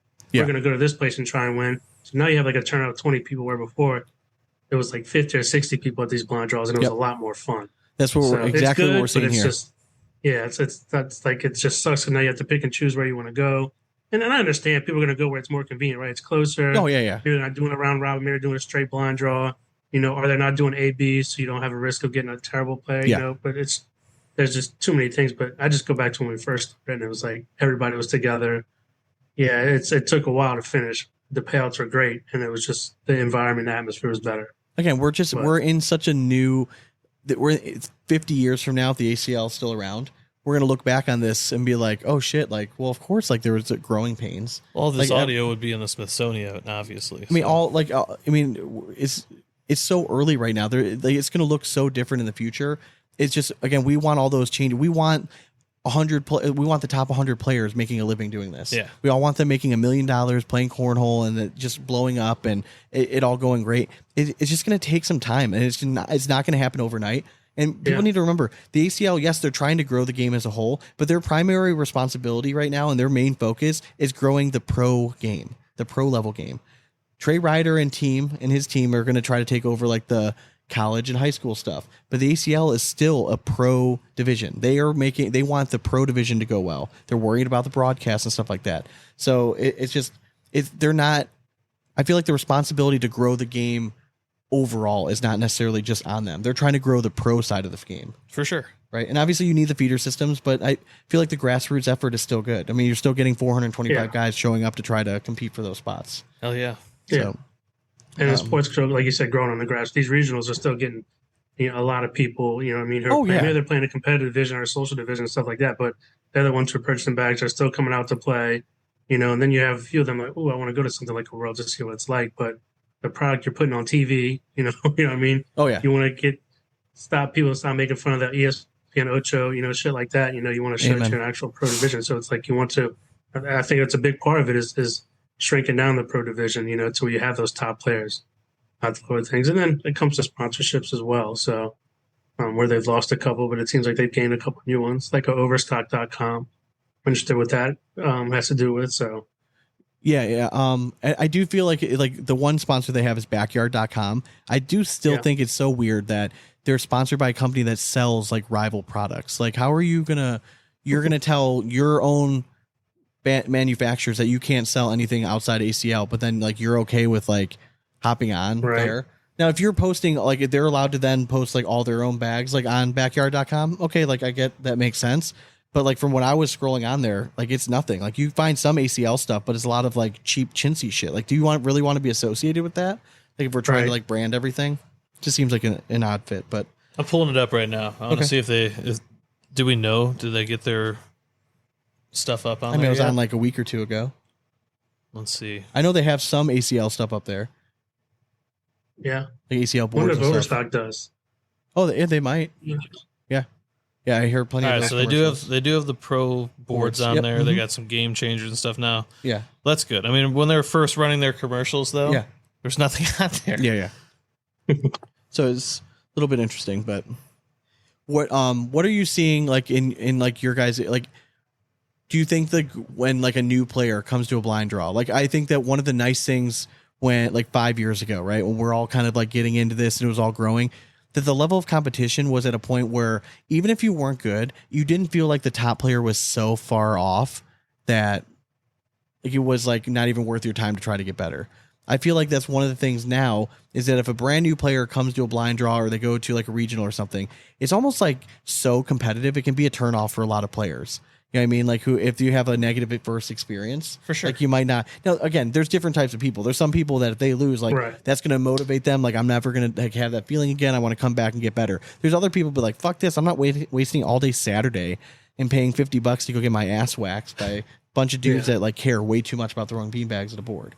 For a 60% payout, you know what I mean? It's like, Are you seeing that in your area too? Like, do you see like is your guys' area like still pretty welcoming to like new people? Like, do you guys try to foster? Yeah, it is. But I mean, it's definitely very welcoming. But I've seen too like a lot of players who are like a person like myself. I haven't done it, but like a person who's average used to be good. I could compete with some of the pros. And I'm not beating these guys. But a lot of people like me are just like, oh, well, what can I do to step down? I want to get back in my profile, say competitive. I still want to play. Yeah. But I want to have a chance, so I'm gonna move down. To me, it seems like the competitive signups are always a lot bigger than any of the other ones. Right? 100%. Yeah. But yeah, there's still. I mean, there's a lot of people that still go play and still want to play, but they just realize they can't compete with some of these kids over here. They have no chance of winning, so they want a chance. They don't want to go 0-2, but they still enjoy playing. Yeah. You know what I mean? So that's why I say we do have a big uptick as far as players playing. Okay. In general, but not so much as at the regionals. Okay. There's a lot of players who are like on that lower level who love like the AB night. I mean, there's an AB night out here, and it gets like almost 60 people sometimes. It's usually around 40. And it's players that are just going to go because it's a night out, drink, and have fun. Of course. Maybe they get partnered with a good player and have a chance to win, but that's all they want to do. Yeah. And that's why like the AB, like it's always the B crowd that's excited for those. Hell yeah. You know what I mean? Like you might get a me who's like, I'm a low tier A player. So like, it's like, what? Yeah. Like you almost like want to go apologize to the B player you get partnered with. Like, I know you were expecting something more, but like you're going to get like, instead. I'll have a beer with you then. Yeah, correct. Right? Yeah. How about maybe that? 5. We'll do a beer and a shot. You might throw better than me, but we'll have fun. And then we'll switch. You can be A next time and I'll be B. Yeah. I'm only one letter away. All right. Right. But I do hear like a lot of pros like will complain when they go to AB. You know what I mean? Like because obviously they're good enough like to win these events and they complain. But like I would also say that like when you sign the ACL like the pro contract and you're a pro, like it's part of that's on you, man, to help grow the game. Like if you want to keep being a pro and everything, we have to keep bringing in new people and be welcoming. Yeah. We can't be standoffish at all. So. Yeah, I mean, I think the pros. I mean, a lot of these pros that don't even go to blind draws during the week. They just practice by themselves. And I think as a pro, you definitely need to be going up to these blind draws to show face, whether it's for your bag sponsor, for yourself, or doing whatever you can to pro the game. I think it's an obligation you need to take up, But some of these pros, like, I don't want to go some open blind draw. Iron sharpens iron, too. So, like, if you're the pro that should be winning that blind draw, but you get a ship partner, well, guess what? You should still be winning that blind draw. Yeah. Sorry. Yeah. Don't really care. Find a way. So some of the listener questions. So the first one is, we'll kind of talk through this. Benjamin Goodner, he wants to know, why would it be beneficial for the ACL to reduce the number of pros? My first answer would be, I think like the snap reaction would be like, it would be easier to then for bag manufacturers to help sponsor some of them. Right. Yeah, so if you're the cutting ACL it in doesn't half, want to pay these pros unless they win. So I think it's the only way that you can have players able to afford traveling this much. correct. I think that theoretically, if they were to have like nationals, like again, we don't know format changes, but let's say they shrink it down to 100. Venue wise, they don't need to pick something quite as big. You can save cost on selecting smaller venues. Obviously, there's going to be, if you take the same sponsorship pool of money across all the bag companies, instead of splitting it up over 252, you're only splitting up over 100. Everyone theoretically should be getting more money. Yeah. It's then more feasible for people to be able to do this like full time for a living. And I think that maybe is more of a realistic possibility, limiting it to those 100 people. Mm-hmm. And it's less people that the ACL then has to market. Like, for sure. You have your top 100 people. Like those are the ones who are going to do it. It's a nice round number. Maybe you shrink the teams down to, it's like 10 teams of 10 teams of 10. Wow. Tongue twister there, It Sean. was a tongue Unique twister. Go ahead, you New got through York. it. But there's arguments on both sides from keeping the pro field larger. Obviously, it's an easy payday. If the ACL wanted to do the easy thing, they would have expanded the pro field, right? Yeah. They could have expanded the pro field. Like, we're going to have 400 pros. That'd be a cool $400,000 walking into them. Yep. That would be the easy thing, right? So they're obviously making a change that they think is better for the long term. So that's why I would just say, everyone, like, just kind of take a breath. Let's wait to see what comes out. Because if they're shrinking it, they're then taking in less money. I think they're banking on more people then joining the elite program. Yeah. But do you think if they shrink it, do the ACL pros, like, let's say they shrink it, but welcome in more elites to every tournament in the nationals? Okay. Do the ACL pros all of a sudden become Team Iceland from D2? Oh, I get what you're saying. No, I think there's an expectation that they go out and win. Yeah. Like, I don't think, I think if you limit it to 100 pros and then you fill in, let's say a bracket, let's say you take it's like 64 Let's from say elite. let's say 156. Okay. So they take 56 let's go for the full like weekend. All right, so they take 56 people, elite players that are in the qual. If you had an elite player win a national, I don't think it's a good look. I mean, we've already had elite win something. You're correct. In a pro shootout kind of thing. Shootout, yeah. I do think that it is one of those situations where it just wouldn't be a great look if, like, it's same with golf. Like, if an amateur player came out and won a major, like that would be a big fucking deal. Yeah. Like, that's not supposed to happen. Like, they're supposed to be close, but they're still an amateur. Francis for a reason. Ouimet did it. Yeah. Well, that was like 19 way back 08 or something. So yeah, I mean, there's arguments on both sides of the coin, I feel like, for this one. For sure. I feel like just like you shrink in a pro division too, you have to do, and I mean, you've seen it, obviously not any real big companies too, you have to shrink the amount of bag manufacturers who are stamped for pros, or who are pro stamped as well. Yeah. I think, so it helps the bag manufacturers make more money, and they're obviously able to give out more money. So, Brian, I'm interested, to get your point on this. So Craig Heaven wants to know what effects in the new state instead of regional formats will have on the ACL. So your guys, like, how are your, like, state-wise numbers? Like, how are you guys' numbers down there? Well, so when we heard it's going to be separating states, like, everybody around here is happy as shit. Because, like, obviously we're part of Southwest Division. Yeah. Oh. Most of the stuff's in Texas. You know what I mean? So it's like a 6 to 8 hour drive. Or like, ooh, look, we're going to separate this time. We're going to do it in Shreveport, Louisiana, which is like up north Louisiana. But that's still like 5 hours away from southern Louisiana. Most of your players for Arkansas. So it's like, we don't have to, and they bitched the one time they have to make a 6-8 hour drive from Texas to New Orleans. So I think it'll be great. I think it's going to be sort of, because if you don't go to a conference, then your points are shot, Correct. So I think this will be a way for more players and within the state, like, to want to play in that state tournament in those regionals, because they know they're not going to have to go to 2 conference tournaments. They can just play these state tournaments, and I don't know the whole format, how it's going to work. Yeah. But I think it'll definitely help for a bigger showing. No, I agree. I think it's a way of promoting possible growth, because if you're a newer player, you're trying to get in the competitive scene, and then you got to find out like I got to travel to fucking Harrisburg for a weekend, or I got to go to Columbus. Well, I'm going to go to Columbus. It's closer, right? Yeah, like just kind of stay in house. I do think that has a potential to save people money that way, and maybe keep more interest if they don't have to travel all over the country. I mean, in a stupid large state like Texas, though, you could still have a 10-hour drive. Yeah, that's true. You never know. Let's see. Texas is huge. It's unreal. Huge. Tubby Cobb wants to know who's your favorite Cobb. Tice Cobb. All right, there we go. That was fast. That was quick. easy. Yeah, right off the cuff. Dude, they always pick on a group message, and they're always picking on Tice because he's debatable. He's the only one who qualified without having to go through the qualifier, and he's the biggest shots one. fired. He did well in pro qualifier. Was he 7-1? Who's it? Tubby? Yeah. Tubby went 7-1. Yeah. He had a good run. Yeah, he went 7-1. He did good through it. I love Tice because they always pick on him, so, and he don't give a shit. Did He's all the brothers biggest one, requalify? so. Tyler did not. So Wow, that's crazy. How the mighty have fallen. yeah. So Who That's sad. We're did down to Tyler T2. who did Tyler play with this year? Tubby. That's right. It was Tyler and Tubby. That's And right. Tyson Cameron. That's right. Okay. That's right. Yeah. Benjamin Goodnow with another one. Is it pathetic that any drama in cornhole just gets blown out of proportion every time? I would argue that, first of all, I love it. It It's gives us passion. content. But exactly, it shows that people still care enough. Because if we post something on Addicted to Cornhole about all these policy changes and no one reacts, there's no response, no one's liking it, then Right. to me, that shows that we're not going in the right direction anymore. The game and abandon ship and it's dead. Yeah, I want to see 194 comments, and 193 of them are negativity. That's okay. Right. It's just because, again, everyone's going to have opinions, and there's going to be two sides to the field. There's still going to be like the anti-ACL contingency out there. That's fine. It just means that people still care enough to then go and comment. Yes. So that would be my argument. You see, for like that.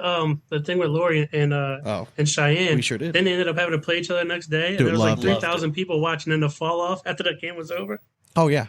Like that's what you need. Yeah, 100%. We need storylines. That's what I'm saying. Like that Right. kind of stuff. Like I feel bad for Lori only because like it didn't help her reputation at all. But again, it's great for the game. It really is. Like you said, like it just spiked the numbers. As soon as I was watching, I was one of them. As soon as the game was over, I'm like, all right, I can go back to work. I was watching that. I remember Jake Brandon's like that. These people have no loyalty. Yeah. Like, no, we don't want to give a shit about listening. Correct. We want to see these girls talk trash to each other. Yeah, correct. Devin Harbaugh chimed in. Interested. How many partner shakeups do you think there's going to be this year? It's hard to predict right away. So I think he's just throwing out an Easter egg to us. Did somebody comment say like how many within the top 10? Or did he finish that up there? So, like, how many Nico first top Morales 10s? did. Nico Morales says he said 5 top 10 teams is his prediction. So obviously Nico's a little bit in the know. Yeah. It makes me it's interesting. Like, does a team like Smith and Richards, right? They were the primo team coming in. They had a great season. They won the first national, right? They were the They top. were tied for first place. Dude, They they're finished tied great for fucking first season. Yeah. for the season. If you ask them, gun to their head, sitting down on the couch, did you guys have a good season? I bet they're both kind of disappointed in how it went. You know what I mean? for sure. You know, obviously, if they would have won the World Championship and not won anything else, then obviously the chances are they're going to stick together. Right. But leave that Nobody looks bad at the taste in the final mouth. standings points wise. They look No. at the amount of tournaments. I mean, the nationals that you won. And No obviously one, the yeah, World no one gives a shit. It just basically means that you qualified again. You know what I mean? Like, it doesn't Right. actually mean anything. Like, ask like Ryan Windsor finished twice, runner up like 3 straight years in a row. Like, only losers like me remember that shit. Yeah. You know what I mean? Like, no one ever remember. Like, no one ever actually remembers like who it was, and how many points they have, and all that stuff. So who's breaking up in the top 10? I don't know. Like this again, Tony. Like the first one that comes to mind, and again, I'm not putting you on the spot because I know you're Mr. Lucky Bags over there. But like Smith and Richards is I one know that nothing, man. would consider something would be different. Tony Smith has never had a consistent partner. Yeah. You know what I mean? Yeah, but I think too, like, I don't know if you're Tony and Mark. I mean, I spent some time with them, going over there, playing golf with them and stuff like that. But like, they got along. They're two different people, right? They got along great. Yes. Their communication was great. You know what I mean? And I mean, let's be honest. Like, neither of them even put it together at one tournament to where they're both throwing great, and they still finished as number one team. You know what I mean? Yeah. So it's like, why wouldn't you try and run it back again? Because if And I'm not saying, and I want to to be clear. I'm not saying that they're breaking up. I'm just saying, like, Right. if I'm looking at this very quickly, it would make sense.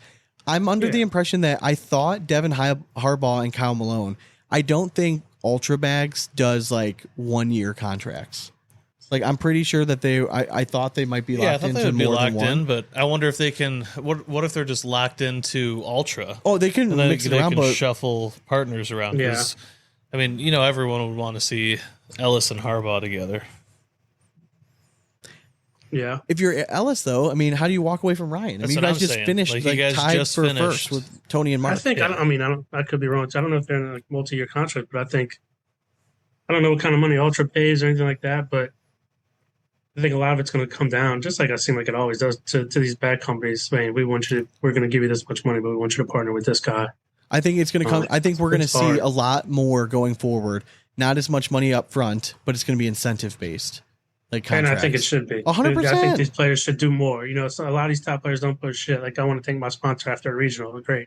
Yeah. And they tag them one time. Yeah, correct. Correct. Correct. When you look at who was it? Logan. I don't know if he was trolling or not, but obviously he posted earlier. Oh, I'm just gonna put this out there, looking for a partner for next season. Logan Chamberlain. Chamberlain. Yeah. I would assume that's a heavy troll job, just because those two have been so good together. Yeah, but I thought JBJ posted that. but there was a whole maybe bunch. it was him. It One might of have them. been. Might have Oh, been. and then Logan, I think, changed his background picture. Yeah. Oh, I'm his- like, It was Sam just him. Toad. Yeah, it was Yeah. just him alone. No, I do. I don't know. I feel like it's hard to predict like partner changes, just because you just don't really know. Yeah. Like again, like a Trzynski and Halbert, they were kind of like a blended, like stuck together. It would not surprise me at all, like if they found different partners. Like Right. it wouldn't surprise me either if they stayed together. I think Matt and Brett Guy, they're pretty much locked that they're going to stay together. Hissner, Birchfield, I can't imagine that they're going to break apart. Yeah, I can't. You know what I mean? I look at Sorrells and Eric Davis. They were a top 5 team. Yeah, and again, like they have, as long as they all stick with the same sponsors and everything, it kind of makes sense. Like they had good chemistry and everything rolling together. And Eric Davis is, I mean, stuck with Brett Guy for a while. Like it would make sense that he would go with Matthew Yeah, again. I think Eric Davis matured so much this season. He Just did. like even when he lost, like and I was talking to Mike last night, but even when he lost to Ethan Walker yesterday, and then they put the camera on him on the game, like the next game right after, and he's in the stands, so he's like smiling and laughing. Yeah, Whereas before he would have threw like a big ass temper tantrum, and he wouldn't have been anywhere near.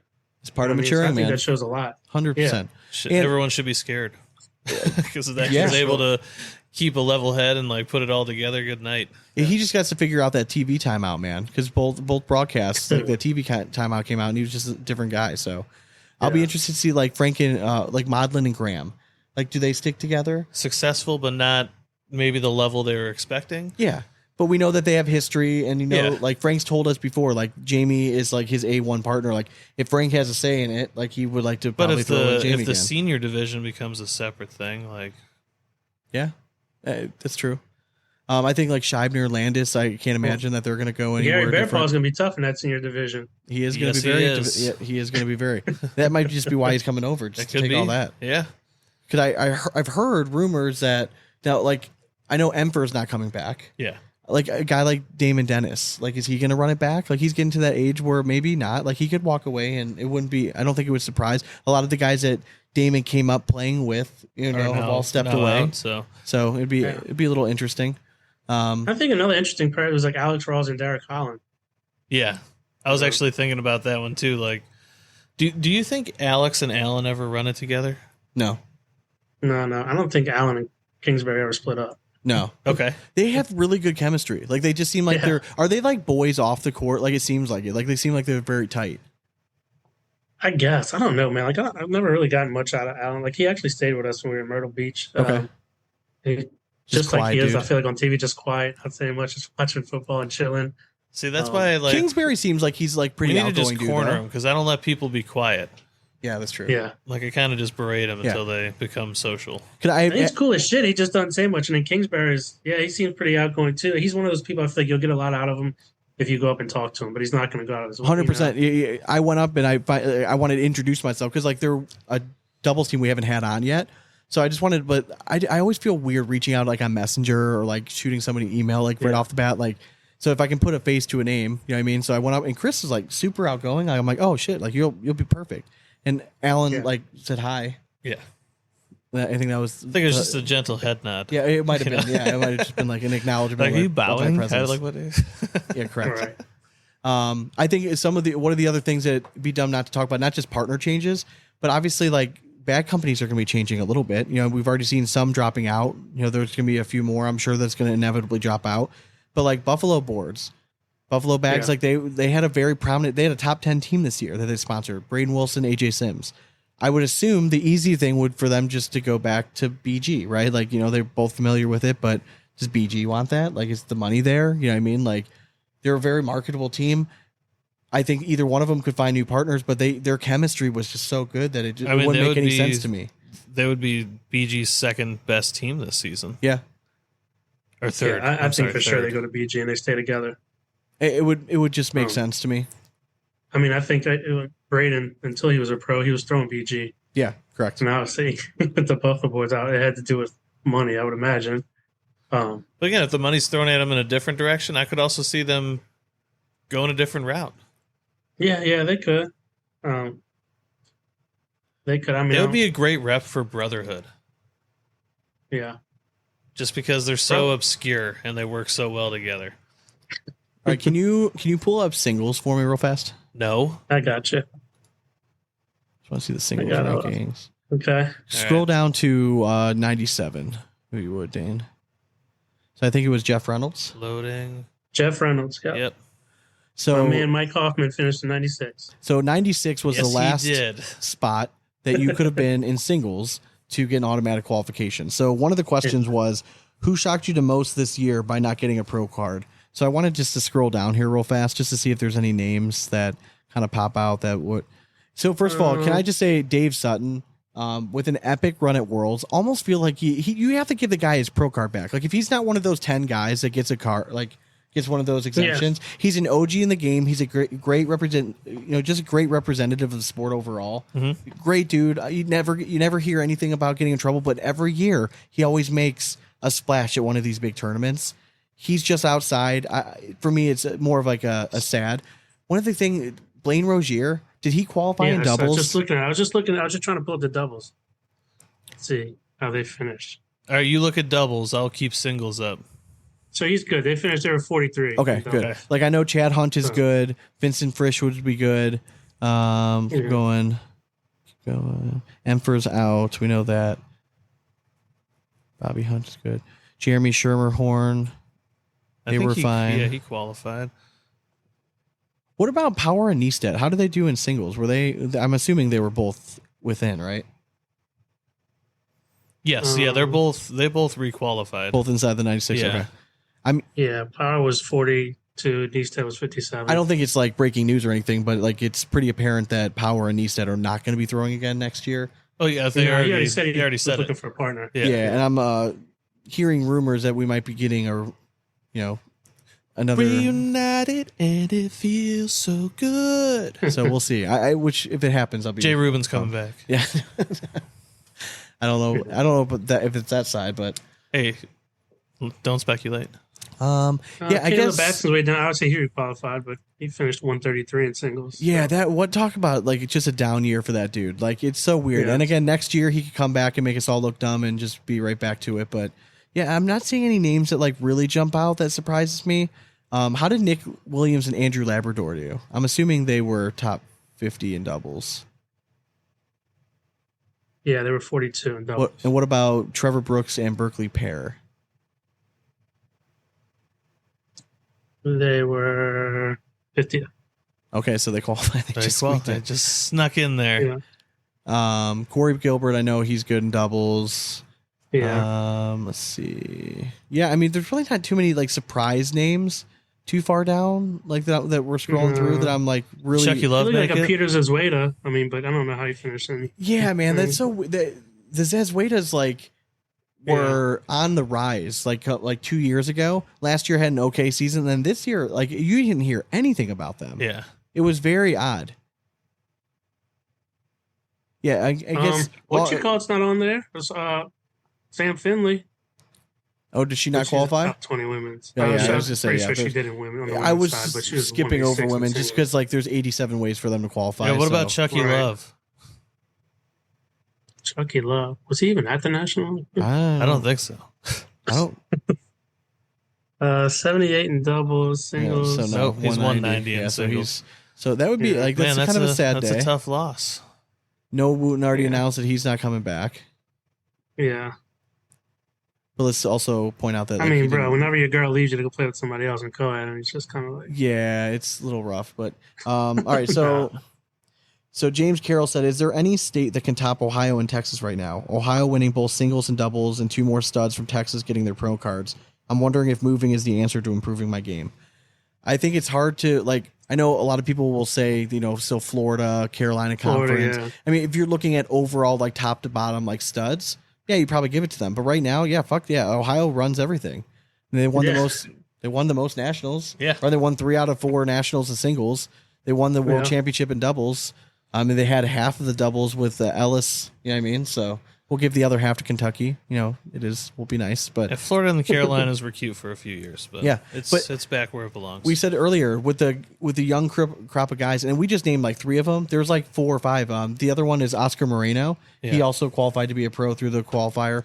There's like 4 or 5 guys coming over from the TCL. They're all like legit, very good players that are going to be problems coming over. And stuff. Dude, Ty Thompson, Chase Lester, like those, and they're all going to be really, really good going over there. So another guy that I saw that qualified, I think he was out of Michigan. Yeah, that's another thing. Like Brandon that's another Earls. thing that we're going back to the state versus conference. Yeah, these guys that play in TCL, they'll come play at the conference tournament, but won't play at anything else. Yeah, so they'll come play at the ACL. So we got to go there and get our ass whipped by these TCL guys. And they're also polite. It's all polite. Nah, dude, and they're all cool nice. as hell. Yeah. They all are. All right, so you did mention Brandon Earls. Yeah, we had him on as a guest, right? Yeah, a little bit, like a few weeks ago, or a month ago or so. The last question was Eric Porter, and we kind of addressed this earlier. Thoughts on why the lower turnout, 60% decrease of players in the qualifier from last year?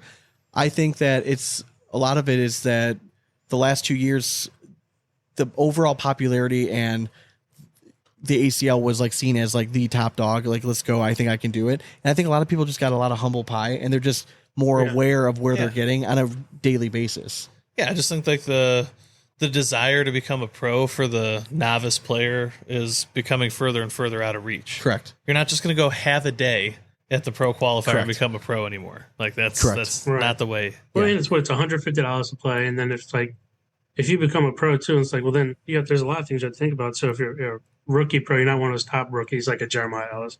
You have to think about sponsorships, the amount of stuff you got to pay for travel. Correct. You know what I mean? Just to kind of keep your pro status. And it's like, is it really worth it? Well, and it just shows that like you shouldn't just go to the pro qualifier and cross your fingers and wish upon a star. Like you have to have your ducks in a row. I did that a couple years ago. Oh, listen. I mean, I almost wish like that's when everyone was doing it. So you're fine. I was there, so I'm like, I might as well. If they still have it next year and we do go to Worlds, we might just do it just for content purposes. Like let's go and get the feel for this thing. I'll go 0-6 or whatever, 0-8 with the best of them. It's all good. It'll be good. And if I do win, that's another thing. It was different. So you were guaranteed 8 games this year. And like last year, or when I did 4, right? Yeah, it was 4. You had to finish 3-1. I would just be crushing beers the whole time, and I would just be like, "You're taking this serious?" And it took like 10 hours to finish that whole thing. Like, oh man. Well, it was different last. I mean, the years before you either played the 9:00 fight or the 2:00 fight. Yep. And this year was all one fight. Yeah. So. Yeah, but to play that long is crazy. Quite a bit.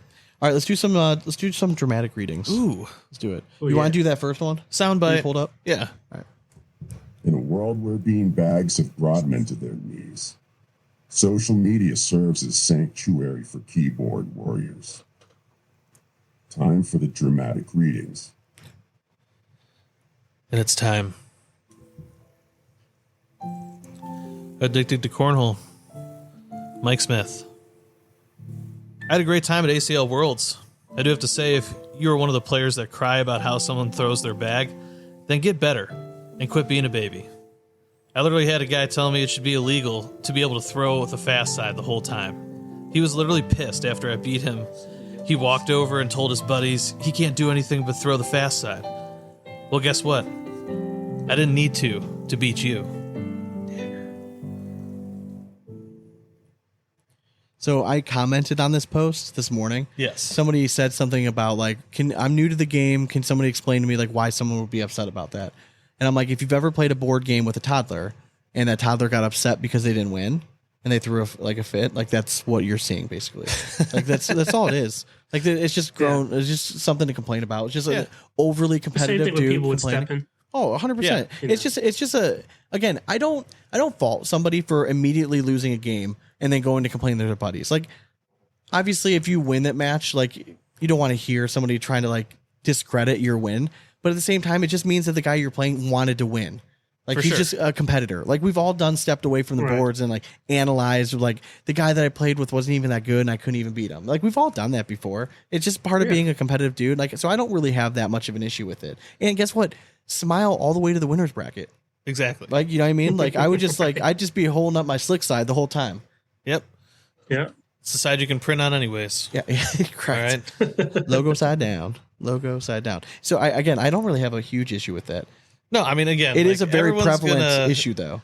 We're all competitors at the end of the day. That's why we play the sport. So we like to compete.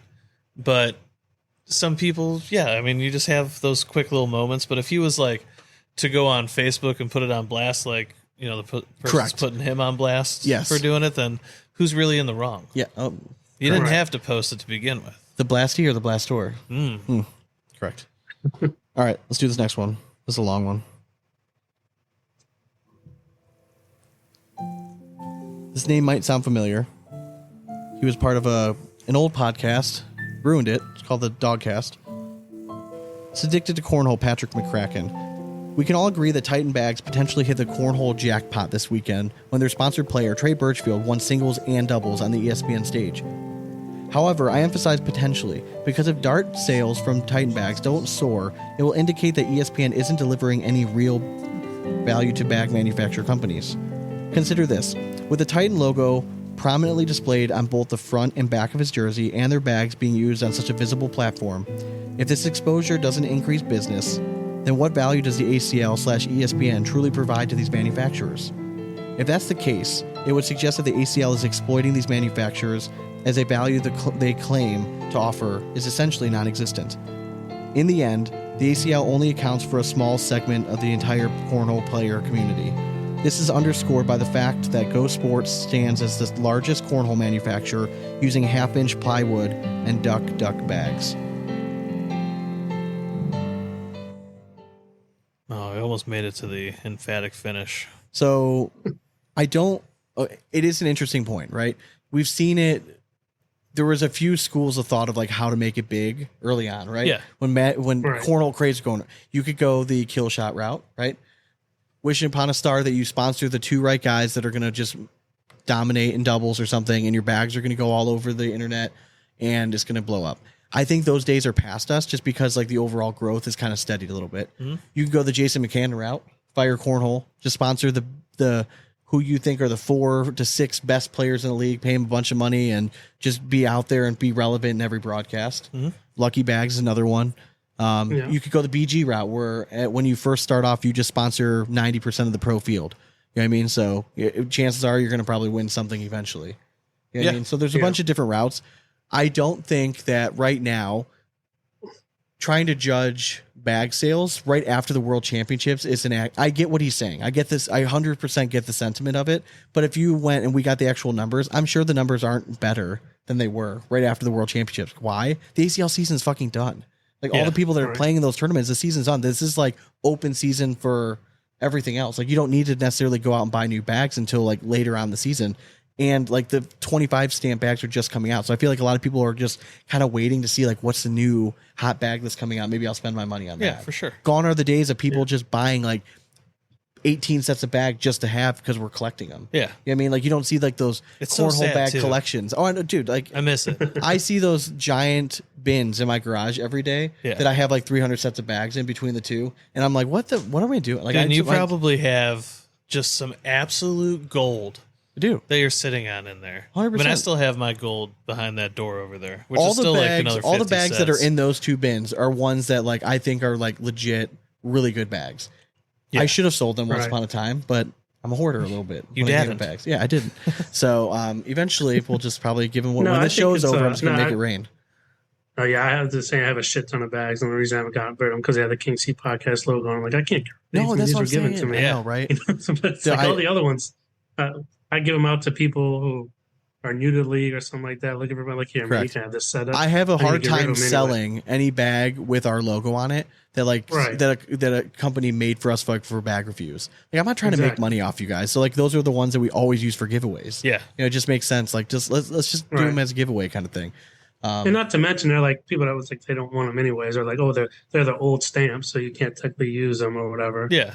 But or they're not stamped at all. So, but I think to McCracken's point, well, maybe not to his point, I think or to your point, I mean, the uptick in bags sales isn't going to just shoot up after Worlds anymore, like it did, And I think most of these, just talking to a couple of different bag manufacturers, bag companies, it's coming from the bottom, not really from the pros. It's coming from the reps, the bag reps that are out there selling to these, I don't want to say peons, but the lower level players who are 100%, looking to buy bags.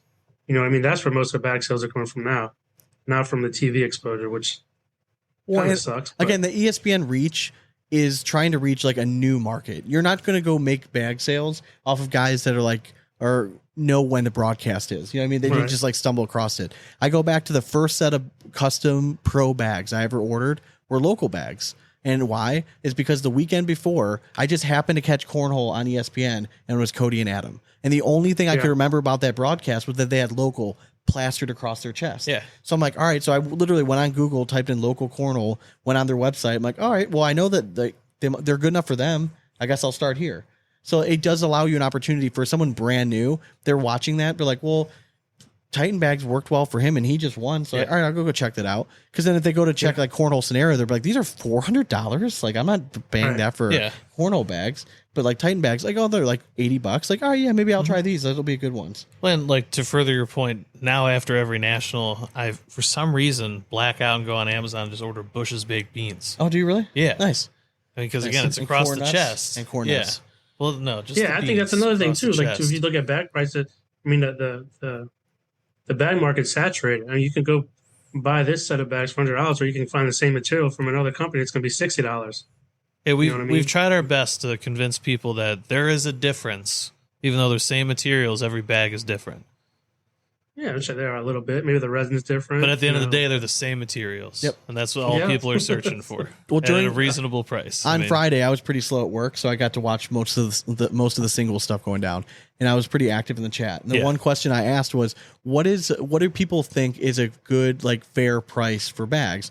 Meaning, like, if you saw a price of a Cornhole bag that you would be inclined, like, okay, it's not out so expensive that like I'm not willing to go try something new. Yeah. There were most of the answers were $100. I still think that's high. I think if you have bags now right around the $60 to $70 range, now with how the market is, I think like I would be inclined to be like, all right, I'll try this for $60. Yeah, and you say pro stamped because guess what? Like you go like think of your little league days. Yeah. You show up and your dad's like, hey, it's time to get a new mitt. Oh yeah. All right, so you're looking across and you see, one sweet mitt, but it's just plain brown. Yeah. Then you see that other one that's got the red leather palm and the blue on the outside, and it's got a pro signature on it that you love. For sure. You're like, yeah, I'm going to take that one because that's what the pro uses. Yes. And it's $5 more. I'll pay the little bit extra. Yeah. So, like, yeah, I do agree with you. That's 60, 70.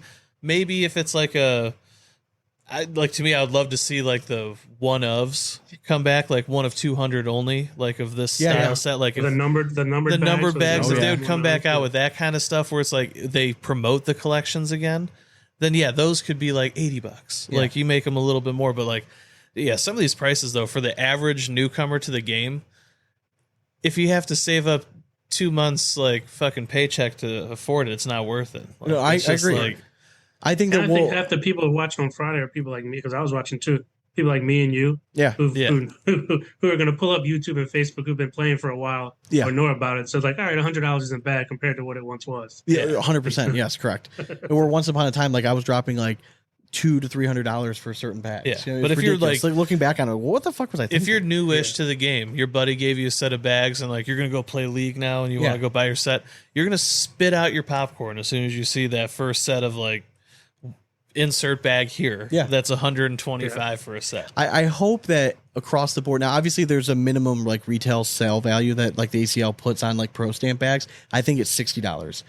I hope that we see the trend as the overall community is that like we start to come down a little bit. Yeah. So maybe $100 would be at like the highest tier that you're getting, but that maybe hopefully we're gonna see a large chunk kind of fall in that $60 to $80 range. I hope. Yeah, and there's there's tiers now too for how many bags you have to be able to produce and everything. So with all of that, like you should expect the retail price to be able to come down as long as they can have that sort of level of production. Right. All right, so there's one more dramatic reading. It's not really a dramatic reading. I just want to kind of post it. Okay. Chance Adams posted a picture on Addicted to Cornhole, and I'm sure we all saw it. It's the unanimous Mount Rushmore of Cornhole. And he posted a picture up of Mount Rushmore, and he has Trey Birchfield, Matt Guy, Jamie Graham, and Frank Modlin on there. In your mind, is that the unanimous 4? I think you can make an argument for all 4 players. You can. But is that would that be your 4?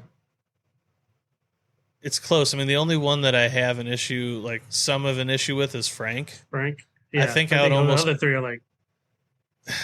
Yeah, I don't know. The other 3 are 1, 2, and 3 in all-time world titles, so that makes sense. All right, let me ask you this: Okay. Who's had a bigger impact on cornhole, Frank Modlin or Adam Hissner? Well, I mean, and I know there's a little recency bias here, but Frank Modlin. Adam Hissner's still. No, I think Frank Modlin for sure. You think about OG days wearing the hat. He had a whole different style than everyone else. He was loud. I think he was a little more beloved when he was. The thing that Frank days. has in his back pocket is that he was the first one to really change the bag market game. When the game changer came out, I think people that are new to the game now, they don't understand 4 or 5 years ago when the game changer first came out. Like, if you did not have a game changer, you were a fucking loser. All right, now what is this Mount Rushmore, though? I understand that he created this bag, but this is the cornhole, to me, it's of players. Because otherwise, then, get other people out there. Where's Jeff Reynolds? Where's Matty King? If we're going to throw in bag makers there, like people that really changed the game, too, then... It's open for interpretation. Yeah. I'm just asking. Like, So do you to think me, those 4 together... With the players aspect, I think you got to have Modlin off and have Adam Hissner in there. I would say if we're going to stick with that route and that thought process, right? We're not. So this Mount Rushmore, we're talking about just players. I think you got to add in. You got to take Frank off and put Cheyenne in. Yeah, I mean, she's another great one that you could throw on. I mean, right?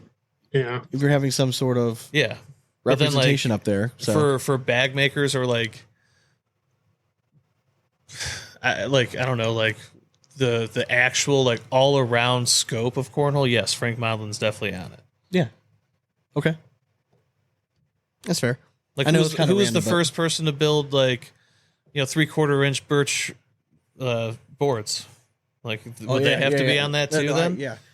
No, but I do think if you're talking about bag going that route, Frank Modlin would be there. Definitely, you have to include Matty King and Jeff Reynolds, and the 4th one would be up for debate. Yeah. If you're talking about players, I get it. I get why they added Frank Modlin into the picture because again, he did change the bag world for sure with the game changer and that whole process. So I get it, but I would probably put Cheyenne up there. Yeah, I mean, I think Cheyenne's a good pick because she did kind of show that women can do it too, and they're and she's just dominated for so long. She showed that a couple of years ago. Yeah, that's what I'm saying. And recency bias too is she just dominated Kaylee Hunter in singles. Yeah, Kaylee Hunter was, probably the better thrower in doubles against her in that tournament of champions.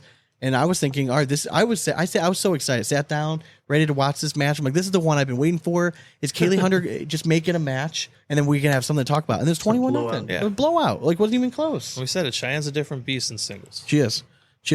You got a random question or two over there, sir? Sure. I'm sure I could find one real quick.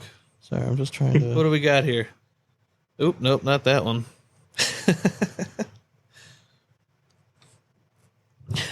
I got to dig in deeper. Those are all dirty. You're just scaring the people? I'm just teasing them. Would you rather be filthy rich in 1900 or poor now? Filthy rich in 1900? Amen. Right? Yeah. Yeah. I can still find the comforts. I can still find some comforts. Hell yeah. Yeah. Yeah. They still had, I'm I don't need TV. I can pay people to dance. Yeah, correct. Yeah, correct. I'll take the filthy rich. I've done the poor thing my whole life already, so I'll take the other Still one. poor. Yeah. I'm not doing it. Yeah, I'll try that. Let's see if it works out. Is a hangover worse on Saturday or Sunday? Sunday. Sunday? I was gonna say Saturday. Sundays are like usually like. To me, I feel like I don't. Yeah, I don't want to waste you don't have my much to get Saturday done. though. I'm gonna laying just on get the after couch it watching again. the Like there's fucking- no hungover Saturday. That's true. Like I'm it's just hard gonna for get me after because like it. I really haven't like had a hangover, like a true one where it knocks me out for a whole day. Like I literally have never. The only had reason one. I'm saying Sunday is because I'm assuming that I'm working Monday. And that looming thought of like, I feel like shit now, but I have to go be a productive member of human society Yeah. the next day. That's why I never liked it.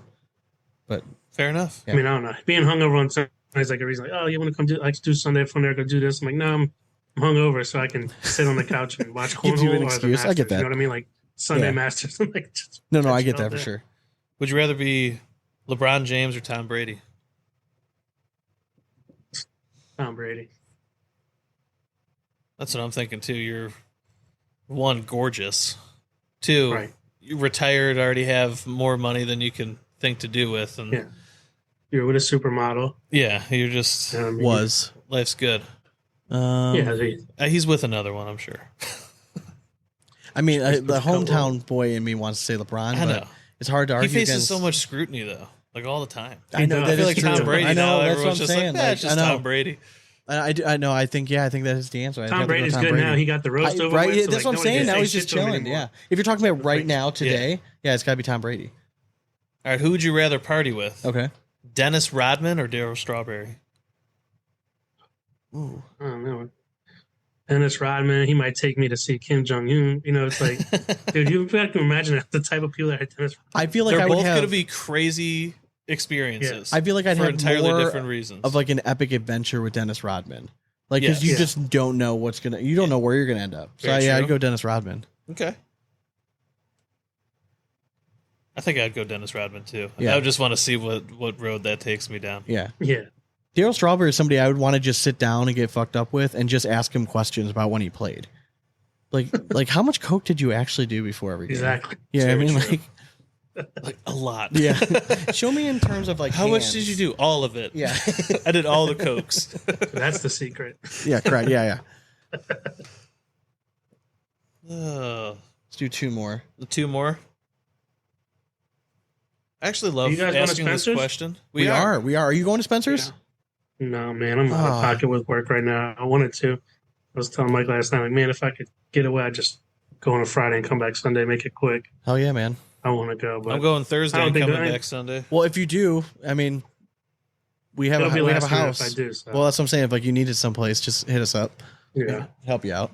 And I just want to go just to honestly get drunk and party. I don't even care about playing. Oh, yeah, we're not playing either. We're just we're setting up at the Airwolf Athletics booth, and then they're supposed to be setting up like a podcast, like recording studio, like at Spencer's.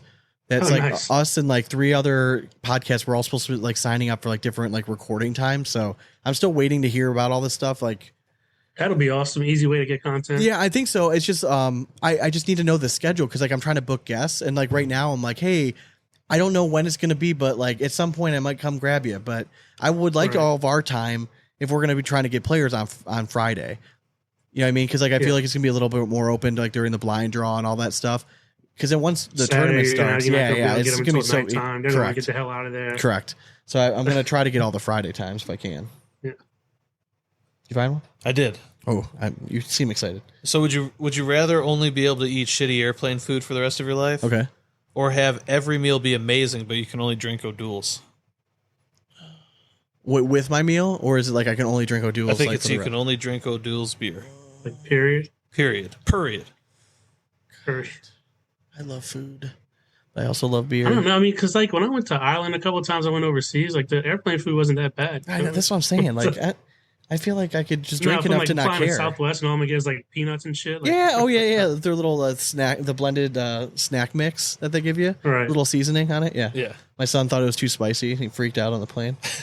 And I think O'Doul's is terrible. Like I don't think it tastes good at all. It doesn't taste I kept good. trying to tell my son, Give me a like, shitty airplane that's just food. I don't spice. It's called spices. Like, it's just No, not it bland burns. white people food. Like, it's spice of life. It's devil's All right. hair. All right, one more. All right. Would you rather everyone in your girlfriend's or wife's office, want to bang her or not want to bang her? Ooh. I'd go with not want to bang her. But I'm just gonna give confident you enough. shit every day I'm at the confident enough. office. Well, I'm confident enough for myself. Let's say I want them to bang her because that means I landed like That's what I'm thinking. Hey, Like, yeah, I don't I care. wanna look like that alpha dog. yeah, for Right. sure. But at the same time, if they I don't, don't give a maybe shit what you they are think, such you an know what I mean? alpha I like dog that that. they're like, no, we can't go near that chick. That's true. Well, You know? yeah, there is different ways you can look Yeah, at that's this. what Yeah, I'm thinking. So Right. I'm gonna go with not want to, for the Yeah, fact that's what that I'm they're going. scared for their life if they ever try it. Okay, fair enough. I'll play the tough guy card. Yeah, hey, listen, I mean, All right. you get that all the time. Well, I hope you decide last second to come out to Spencer's because that would be fun. You know, I is that a want to believe tickle that. that I hear in the back of your throat coming on for next Friday? Oh, you might be I think sick. Friday. might be Yeah. coming down with something next Friday. I don't know. I'm sure Maybe Hennessy so. has like a private jet by now. Like you guys, you just hop on that thing, right, and just head on Was out that there. Mike? Yeah, He opted for a train, actually. Oh, is he going yeah, the he's train just route? got Okay. he's got a train car that he takes enough. everywhere. That's Kind of like Wild Wild Private West style, jets. you Right. know. That'd be He'll kinda probably be badass. at Shamar's and shit. So, actually, I know he will be. So, well, shit, I need to hang out with Mike.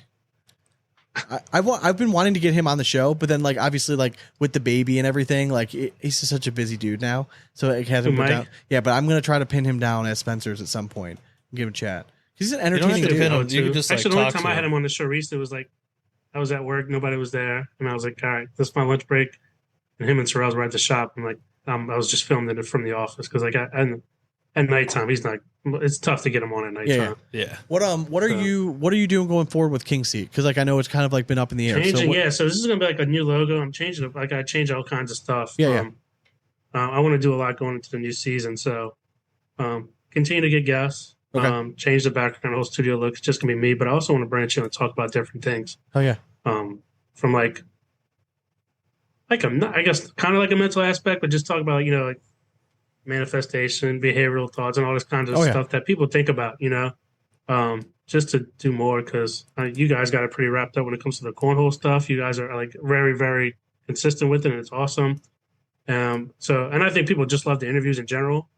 They do. And if y'all are talking about the tournament results, the cornhole, American Cornhole League, whatever it is around the Oh yeah, Yeah. around the ACL. Yeah. That one around the ACL podcast. talking about it, it's like what do they want to try. listen to me? It's just like another person talking about the cornhole. So I still want to focus on cornhole and have guests on and stuff like that. But the main thing is getting rid of this ugly ass dude right here.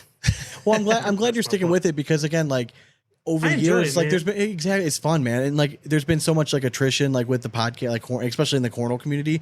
Every year, Yeah. one or two pop up. Like there were 2 or 3 that popped up early this year, but again, it was like 3 or 4 episodes and fades away. What people don't understand is like it is a decent amount of work to like put this out on like every single week, and I don't think most people when they get into it understand. We didn't understand it at first. Very true. And then we found out very quickly, like, oh, this is way more than we thought it was. Like, how much time do we really want to dedicate to this? And then we're like, all right, well, people are actually listening. Like, all right, good. Right. If we launched and like no one was listening, we wouldn't still be doing this. No. Right. No. And I still I get solid views like Oh, the hell ones I yeah. do now. It's just me versus before. Obviously, the studio and everything was nice as could be, cool Yeah, as yeah. shit. But having to take clips, you know what I mean, and load that all in, change the different scenes, and it's like I feel like most people they're not really that worried. No, and about that's it. what, Just wanna like- hear you talk about cornhole. Selfishly, I wanted your guys to show, like, your guys' show to come out more often. But like, I knew how much like it was behind the scenes that Yeah. you guys had to do to get it. But you guys had such a good product, man. I'm happy that you're continuing it because you guys have worked so hard to like build up the brand. I'm happy that you guys like that you're continuing carrying that torch and going forward because Yeah. the more And now it's we just need me. more It's like, content, shit, man. It's hard for me to do that. So, It is. It's hard doing it by yourself too, but like if you get like regular guests and stuff like that, you'll be good, man. We've been, Yeah. I've been a fan since day one, man. So I love what you guys do. Hell yeah. Yeah, obviously, you guys give me something to listen to every day every week when I'm on my way to work. Oh yeah, And especially when I see some of the shit that comes out, I'm like, yep, I know they're about to hit on this. oh yeah. You know? I got to. I mean, that's been the best transition we've done is just going more towards like the drama and just like what do people want to talk about? The drama. Right. Yeah, I mean that's what everyone's want the chiming in drama. anyway, so we might as well chime in and just talk about it and get into and it. people so. that mostly listen, like they know what happened with the tournament already. Yeah, you know what I exactly, mean? So it's exactly. Like, Yeah, we just kind they of just gloss wanna over hear that now. your So. thoughts on it and what other shit you can chum up. So For sure. All right, so Yeah. we'll have you hang on for a minute. We'll let the folks go at home. But man, thank you very much for joining us. I know me and you were kind of like talking through the tournament and stuff like that. And then when all this stuff kind of dropped, I'm like, me and you started going through back in Messenger, like, let's save this. Like, let's just come on the show, man. Like, it's just gonna be so much better. If you just come on, we can chop it up in here. And it's been a minute since you've been on, so thanks for taking time out of your night and hopping on with us. Yep, I appreciate you guys. Just wait till we're reunited at a tournament again, and we'll have some drinks. Yeah, many drinks, plural. I mean, as long as you don't get in trouble again for trying to set up your own booth, you know. No, you know. Hey, let them try us. So we'll set up where we want. Yeah, correct. All right, folks. Well, as always, we hope you throw it straight. And it's nothing but 4 baggers from here on out. Cornhole it. Later.